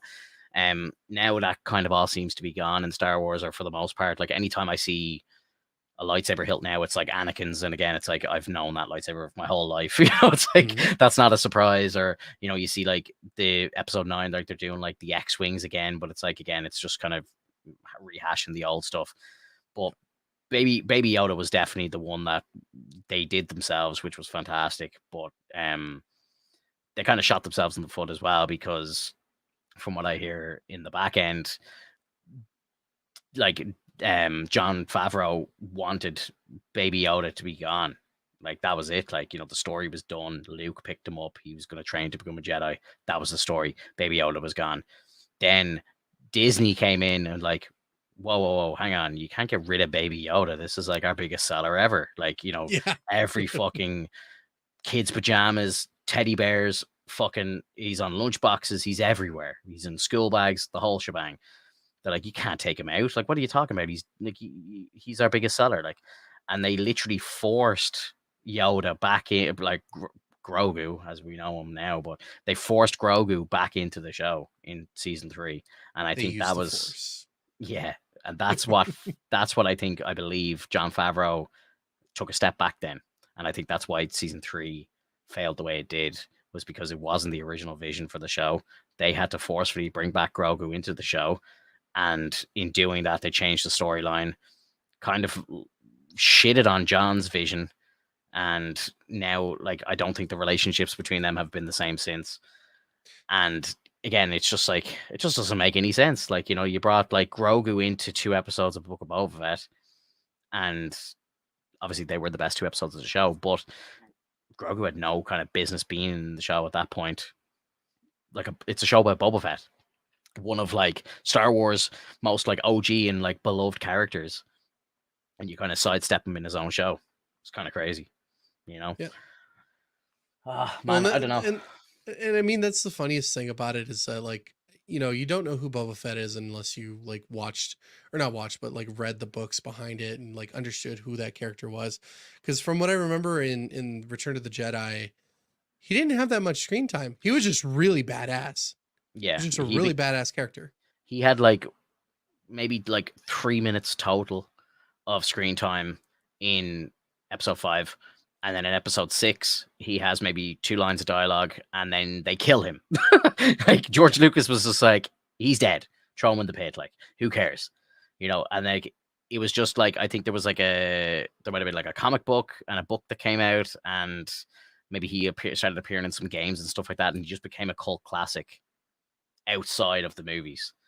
um, but yeah, he has so little screen time that like when the show like first got announced, and I think we even talked about this on this podcast like back in the day, but it's like I fully I've never really given much of a shit about Boba Fett as a character. I thought they introduced him very cleverly and very well into the Mandalorian to where I started to give a shit about the character. Mm-hmm. But before that, I was kind of like, yeah, he's got a cool mask, his ship's kind of cool, and they told the Django story in episode 2, which I thought was great. But other than that, I never really gave a shit about the character.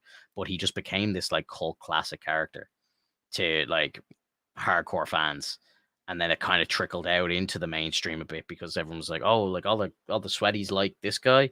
Maybe he is really cool. But like again, like it's like, why do you think that? Like, because you know, he says like 3 words in the first movie and that's it, like so Yeah. I don't know.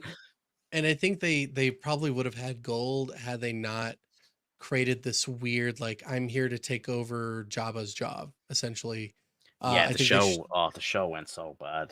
My they God. they re- they really should have kept it within the realm of the Tusken Raiders. I think learning and being a part of their lives and then having conflicts and then just ultimately like helping them out become a stronger tribe, drastically changing like the way Tatooine is. Like imagine if they did that and then you Yeah. see episode like 7, 8, 9 and you go back to Tatooine at one point and you see that the Tusken Raiders have like a city like Mm, they have or like they have a home of their own, or maybe they raided some of the cities and they like took over some cities and you're like holy shit what the fuck happened, and then you find out that like Boba Fett taught them like in different ways as well as he was taught, so like that's why he has his own stick and whatnot, and like that would have been a much better like kind of plot, because then like when you go into Boba Fett and you find out that like he trained the Tusken Raiders, then it's like, oh shit. So like they can use what with that power to either like build their own place or take over another. And so yeah. like that's an imbalance of power. Like if you think about it that way, like that would have been cool to have in terms of like 7, 8, and 9. Mm, That would have been fucking mind blowing. Can you imagine if like there was a city of Tusken Raiders instead of like just the tents and the places that they live in? Like yeah. or even like I said, like a ravaged place because they decided to take all their stuff because they learned all this new tech.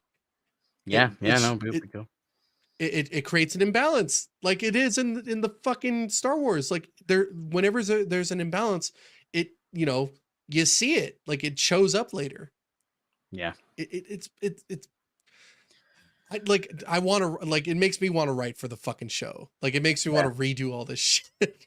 Yeah. It's kind of like they're kind of just again telling stories for the simple fact that just to keep characters in the limelight, but for no other reason. You know what I mean? Like I think if they were to write some stories that would affect future projects and let it like kind of connect and let it actually have a value on the universe, then fair enough. But it's very blatantly obvious that they made 7, 8, and 9. They had no plans to do anything else for the TV shows, and then it's like, okay, we're gonna go back and try and put some stuff in between 6 and 7. Now maybe I think as the projects kind of multiply, I think now they're calling it the Filoni verse or whatever the fuck they're referring it to. But I think now with everything that's kind of happening, Ahsoka, Mando, Boba Fett, all these kind of like separate shows. I believe they're they're going to join together into Filoni's movie, which will maybe like take a page out of the Heir to the Empire book, which is like, a great Thrawn story. And then maybe they're going to do that on the big screen. And I think that will be, for the most part, a pretty big success, especially if they have movie budgets and they have like Ahsoka on screen with Mando and Boba Fett and Luke and Anakin's ghost is there, and it's like gonna be like kind of fucking end game for Star Wars. Like they're bringing everybody together, and then whichever way they decide to end that storyline, if they do it well, they could potentially soften the blow into Episode 7, maybe. And then like if you were to have like a bridge of content that is for the most part accepted, it might soften the blow that when you go into Episode 7, then it gets crazy, Yeah. like I don't know, like I've always kind of said, like, watching Episode 7, and like Mark Hamill will say this himself, like it's like, why did Luke go into exile? What happened? Like, this is not characteristic of Luke. Luke wouldn't leave Leia. He would never leave Han. He wouldn't leave Chewie and C-3PO and fucking R2-D2. He wouldn't leave all these guys behind and fuck off and live on a planet by himself and just sulk and moan. He, That's not he who Luke Skywalker is. he You know had what I mean? mastered him. He had mastered his emotions by the end of Episode 6. Exactly, but like we know in between that he starts his own Jedi Order, and even if his temple got destroyed, like we saw that it did, he still wouldn't go. He still wouldn't disappear. And yes, Ben falls to the dark side, but again, it's just not who Luke is. Luke would have to try and fix it or die trying. Like that's who Luke is. Um, so maybe Filoni works a bit of magic and makes it so that kind of aspect of the story makes a little more sense. Maybe we get to see why Luke goes into exile. That would be a question I would really want answered, because I just don't understand. Like, in the extended universe, in the books and stuff, obviously he gets married. Mara Jade, great character, great storyline there with like the kind of clone of Luke and the evil storyline and stuff. And she's like hardwired to kill Luke Skywalker, so they get her to kill the clone, so it kind of snaps her out of it, and then she falls in love with Luke and they have a kids together. And, I would love to see all that. So maybe they do like a quick kind of storytelling of that all happening, and then maybe they all die or something. Maybe I understand him going into exile after that. His whole family gets destroyed. The Knights of Ren kill his whole family, or Snoke kills his whole family. And then you're kind of like, okay, this makes sense. But right now it just doesn't make any sense. Right.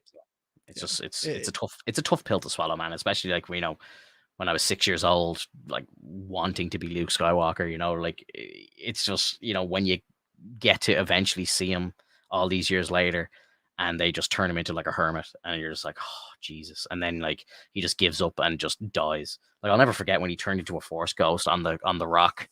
He was sitting there, and I was literally like this in my seat watching him. I was like, what the fuck just happened? Luke just died. He just disappeared. He just killed himself. He just like gave up. Like, and again, I know it's kind of like what Ben did, but the Kenobi did it for a reason. Like, Yeah. he kind of knew that was coming, but like Luke just did it out of nowhere for no reason. Like, and it's just kind of like, oh my God, what the hell am I watching here? Yeah, it was just the weirdest thing, considering that Ben Skywalker is actually supposed to be the son of Mara Jade and Luke, and it's just like, why did they change it around so that it'd be Han and Leia's kid? Yeah, And and they and I they had a think son the in the books called Anakin Solo, and it was like Ben and Anakin, and it was like the next kind of iteration of them. And then I think it was Ben who maybe fell to the dark side a little bit, and Mhm. like it's Anakin Solo who has to kind of go rescue him. I remember I read years and years ago. I read like there was a website. This was at the beginning of the internet. Show my age here, but like there was a website that had like Lucas's original like drafts for 7, 8, and 9. And it talked about like, Ben and Anakin Solo and, just everything they went through together and all. Like, and I remember reading these like, and I was like, whoa, like I was like, hopefully they make these movies someday. It And I'll would have never been forget so good. when I first heard Episode 7's being made, I was like, I got so excited because I was like, oh shit, like, is this actually going to happen? And then obviously it didn't go the way we had planned at all. Man. Yeah, it's rough. It's rough. Yeah, but I mean, they've already made their bed. Now they got to sleep in it. Because Lucas actually said to Mark Hamill in like 1983, "Would you want to come back and play Luke again?" And he had said at the time, being whatever 25 years old, he was like, "Yeah, when are you thinking?" And he's like, 2011. And he's like, "What?" And he's like, "Yeah, I'd want you to come back and play the Ben character." So like full circle, you come Hmm. back now. You're the old man. You're the master. Like, would you be free? And he's kind of like, I don't really know what I'm doing in 40 years time, like kind of laughing about it. But that was how Lucas was. He always knew exactly what he wanted to do, but he always knew that, either time was in the way or technology was in the way. And like, that's why he is a fucking genius. Like, he's changed Hollywood forever, like from a technical standpoint, storytelling standpoint, and just creating an entire universe in his head is just like terrifying to me. Like, when I think about, he sat down with a fucking pen and paper and wrote all that, like, it's just crazy, you know, Yep. mental. Yeah, Absolutely. Like, I love it. and to to use time to actually like make an effective like change in appearance, but with the same cast, that's to me is psychotic. Like Mm, it's bananas. Like that's like imagine you waiting 40 years and one of the actors that you were waiting for to make this movie passed away. mm, Like yeah. no, no, Yeah. just try to make the movie. Recast. Recast, because like they recasted Obi-Wan, like when they did 1, 2, and 3, they did Ewan McGregor. There's no way the original Ben was gonna make it. Like, Of course. no But way. yeah, like, I don't know. That's just the way, it's the way Lucas works. Like, Yeah. he made 4, 5, 6 because he knew, like, in his head, he knew about the pod racing. He knew about all the lightsaber fights and everything. Like, and he just knew technology isn't where it needs to be right now for me to make these movies effectively. So I'll start at episode 4. Yeah. And, the rest is history. Like, it works. Like, say what you will about 1, 2, 3, they were made at the right time. And probably in his head, he probably said, 7, 8, and 9, I want Hamill to be old. I want, there to be a new Ben and blah, blah, blah, and so on, and a new Anakin and so on. And that's the way he wanted to do it. And I even think he was planning on doing it around 2011 because he sold it in 2012. Hmm. But I think he had a young child around the time. So I think he had a child very late in life. And obviously getting older himself. I think he was like in his mid 60s, late 60s when he sold. Like, I think he's in his early 80s now. But he sat there and said, like, I knew I didn't want to spend the next 10 years of my life making the next trilogy because that's how long it would have taken. So he Hmm. knows exactly what needs to be done. He was like sitting there in 2011 going, do I want to be still sitting here in 2021 working on episode 9? And, dealing with the repercussions if it's hated or whatever the fuck, like, 1, 2, and 3 being so poorly received from his fan base that he built as well, like, really kind of shook him to his core too, like, and didn't really want to do it anymore because he was sick of all the hate, so I understand why he sold it, like, but I don't know. Yeah, Yeah. Hard stuff, man. it's tough stuff, man. And I hate to end the podcast here, but it's after midnight for me, so, and we're nearly live 2 hours, so I think we might end it there. I just want to give a couple of, before we go, just quick couple of shout out, like, honorable mentions for other stuff that's coming up in June for anybody who's interested in checking them out. There is a show coming on Apple TV. It's called Presumed Innocent. Jake Gyllenhaal starring in it. I love all the Apple TV stuff. I don't know if you have Apple TV. I don't know if you're watching any of this stuff, but like, Dark Matter's out at the moment with Joel Egerton, and it's fucking incredible. It's so good. It, It's well, really fucking good. Um, while we're on that, like, do you mind if I talk about a show that Katie and I just finished? yeah, go for it. So I don't know if you've ever watched it yet, but there's a show called Ted Lasso. I love Ted Lasso. Yeah, Did you finish all 3 seasons? I am about halfway through the last season. I haven't watched it yet, Okay. but Well, I binged it for the first 2 seasons. I really, really enjoyed it. I thought season 3 kind of started to slow up a bit, so I haven't had that urge to watch it. But Mhm. yeah, I love it. Like, Yeah, what's his and name? Zach, and I or what's know his name? The main actor. Jason Sudeikis. Yes, he's a legend. He's so Yeah, funny. yeah. Yeah, So it's really good. Katie and I are finished with it, and I gotta say, like, me, man, I'm a sensitive person. I can, I'm willing to let my emotions run free when it comes to watching movies when things are kind of tough and things are hard to swallow and whatnot. Mm. Um, I have never in my life cried in a TV show as much as this fucking Really? show, Wow. because it hits so many points within like what I believe in and what I respect amongst people, and the Hmm. things that are hard to do, like, hard pills to swallow within, that you see in the show, and all the things that you have to like accept within your life and also like embrace. um it really goes to show like how much I've grown like as a person, Hmm. and like I can relate to a lot of different things that go on in the show as well, and so like it brings tears to my eyes when I see like these sad moments pop up, or like these life changing things that happen to these different characters. And Yeah. it was one of the most like enjoyable yet sad like show like I that hear. I've ever come across. I haven't seen it, but I hear does. Again, I don't want to know. I don't want it spoiled on me, but I think something happens with Lasso at the very end. Again, I don't want to know. Don't even Yeah, confirm it for me. no, I'm not But gonna I tell you did, anything. I did hear something. I think tragic happens at the end of the show. So I have wanted to go back to it, but there's just man, TV's so good right now that it's like there's just so much on that I just don't have the time for Ted Lasso right now. Like honestly, like I'm trying to get through Jujutsu Kaisen when I have like my own time to myself, like because most of the time me and my missus watch our shows together. There's very little like that I watch that she doesn't watch. Lasso's actually one of those shows that she doesn't watch and I watch by myself. So for me, it's like trying to find the time to watch these Mhm. shows, and I'm trying to get through Jujutsu Kaisen. I'm trying to get back on Demon Slayer, like stuff like that. That I know I don't watch around her, so I usually watch on my lunch breaks when I'm in work. Or now I'm doing a kind of new program in the gym at the moment, so I'm like spending a lot of time like doing cardio and stuff. So I'm watching Jujutsu Kaisen while I'm sitting on a bike cycling like 10 miles and stuff. Like so, I'm just sitting there like at these epic fights going on, like pushing hills and stuff. I'm like, let's fucking go. So it's like the perfect content for that sort of shit. But man, like talking about like sensitive shit, I never would be a sensitive person in the past, but ever since I had my daughter, like I don't know, man, having kids kind of it, breaks you a bit. it changes And I, you. yeah, it does big time. And like I find myself like I went to the cinema today. I saw Imaginary Friends, the new one with Ryan Reynolds that Krasinski made.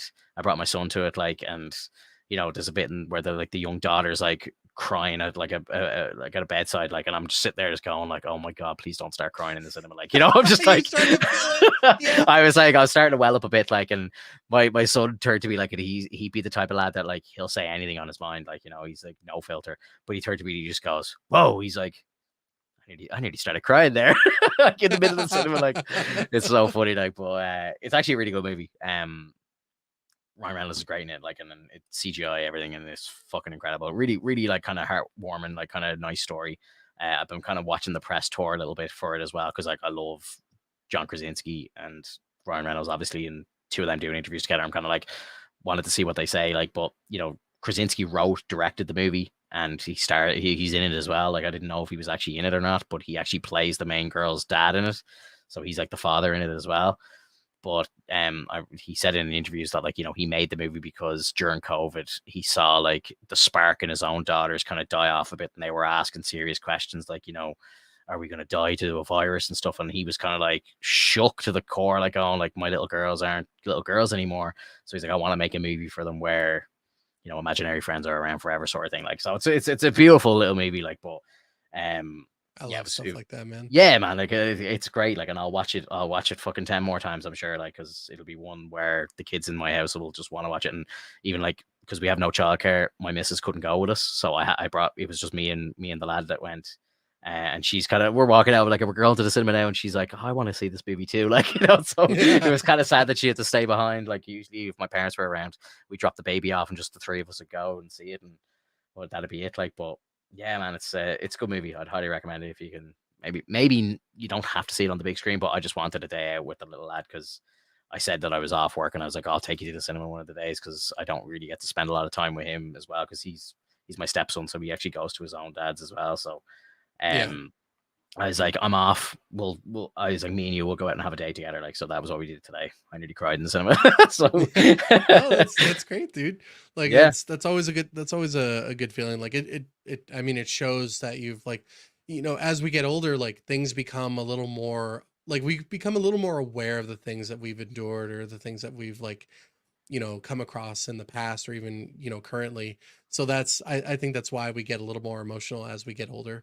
Yeah, big So time. I think yeah. life kind of kicks your ass, and then yeah, like especially like I don't know, like I just kind of view the world a little differently now, or very differently now. I don't know, I'm just Yeah, all dude, these like irrational fears, and I just if I see a little girl crying in a thing like it's something to do with like a dead dad or something like that, I'm just like, oh, like I see all these TikTok videos and shit, man, of like these like single mothers whose like fathers have died at war and stuff like, and I'm like nearly bawling looking at my phone. I'm like, why is the fucking algorithm pushing this shit to me? Like, I was like, you made your point, like stop fucking dude, depressing me at like 1 o'clock in the morning, like I dude, saw this one video with this like little kid like walking through a graveyard, and the yeah.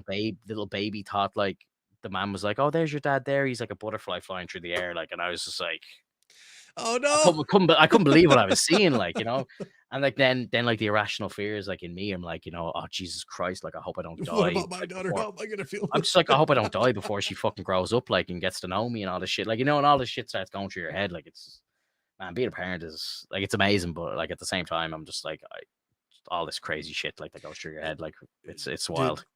I know exactly how you feel, but not as the parent, but as a child. Like, Yeah. Yeah. I lost my mother this year. So Yeah.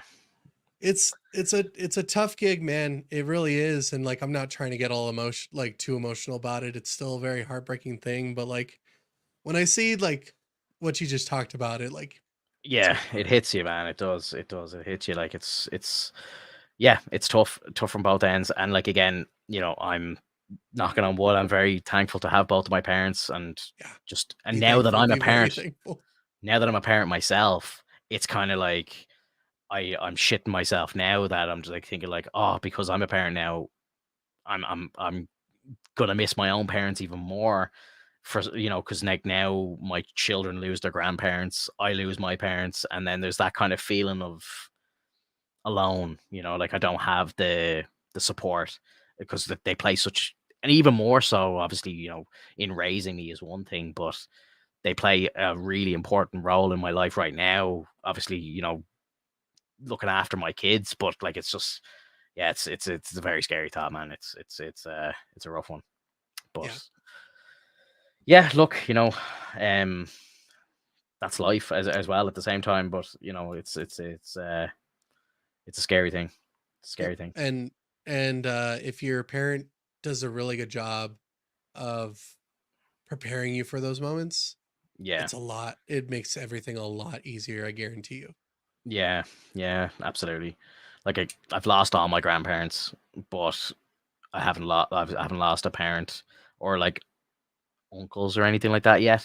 So for me, the grandparents went, which is kind of natural. Like one of my grandfathers died when he was like 63, and I was a kid, so that one didn't really hit me. But then I lost the rest of them kind of in my early 20s. But it's kind of natural at that stage. Like I think like if you live to be in your 80s, I think you need to be celebrated, not kind of mourned, if in a sense, Exactly. because you've lived a Yeah. full life and a good life. And my daughter has a great grandmother on her side, and that's why like we gave my daughter her middle name, so they share a birthday. They're born on the same day. They have the same name technically. um so like yeah, it's just wild. Like, and again, this woman, like, she's a fucking warrior. Like she'll probably live 10 more years, no problem. Like I think, like my daughter will like truly know her. Like it's crazy. But yeah, like it's just mad to think that like my side, like she doesn't have any of that on my side. They're all gone. But yeah, it's rough, man. That's life. That's life. Yeah. Sorry to end it on such a downer, but yeah, I don't really. Do you have anything else you want to add, or will we break for the week? Or sorry, Um, we're not streaming it. We're not live next week, right? You're working, so yeah, I have to work. So no, it'll be the week after. it's yeah. So as far as like any other updates on for another movie that's just released on Netflix, I believe, Godzilla Minus One should be Yeah, available. it's on my list, bro. I saw it because again I torrented it because it wasn't anywhere, but it had the sub on it, I was talking in my Discord about this for weeks because I'm doing a MonsterVerse watch through by myself. Again, my missus isn't really into it, but I wanted to kind of get into the MonsterVerse side of things. So I started with Skull Island and then moved on to the first Godzilla 2014 movie. Now I'm watching the Monarch show, which is fucking amazing. I don't know if it's just like the movies I'm not really madly into. You know, I don't know, like I how many times can you watch Godzilla destroy shit and all? Like I just kind of don't find it to be massively interesting. I thought Skull Island was kind of interesting because it was a bit different from stuff that I'd seen in the past, you know, like with Hmm. all the Titans and stuff like that. And I suppose it's going to expand into a bigger story. But Monarch for me is a real breath of fresh air because, you know, it's story based and you're following characters. And I like the kind of jumps between just after Skull Island and then the 2015 stuff just after the Godzilla movie. So they're kind of referencing those first two movies very cleverly. And then you're following characters from the past and the present. I think story wise, the show's brilliant. I love the fact that they have Kurt Russell and Wyatt Russell playing the younger and older versions of each other, father and son, real life father and Right. son, playing the same character is fucking brilliant. I say straight away, like, let the two of them do this for as long as they possibly can in any movie or franchise or whatever. Like, I think anywhere where Kurt Russell is, if there's a flashback, get Wyatt in. I think it's fucking genius. You know, it's really kind of heartwarming to see his actual son play a younger version of himself. Like, I just think it's beautiful. Um, so yeah, big ups to them for doing that. Like, and the main actress in that show as well, she was in Shogun, and like, she's amazing. Like, she's so good. Anna Soy or whatever her name is. Like, I can't think of her surname, but shout Mhm. out to her. She's amazing. Like, and I enjoy watching her. She's a great little actress. Like, so, um, Yeah. yeah, massive, massive. I'm dying to watch Godzilla. I didn't want to watch it because it was like a Japanese sub, and I downloaded it. Like, you know, again, it was one of those movies that popped up in theaters in the US. It was never released over here, I don't Yeah. think, and it just disappeared off the face of the earth. Like, there was no torrents of it. It was never digitally released. Because I know, shout out to Sharky and from my community, um, she's been telling me for ages like that she's been on the hunt for the digital release of it because she missed it in the theaters, and I like eventually I saw that it got released in Japan. So like there's a torrent of it going around. So I was like, I have it if you want a copy of it. Um, and then, you know, I was gonna do like whatever, do like a viewing party for it or some shit. Like, because again, it was like gold dust till I had this copy of it. But now I just saw it today. It went up on Netflix like globally. So, and it's got a Yep. dub as well. So I'm chuffed, man, because I really want to watch it.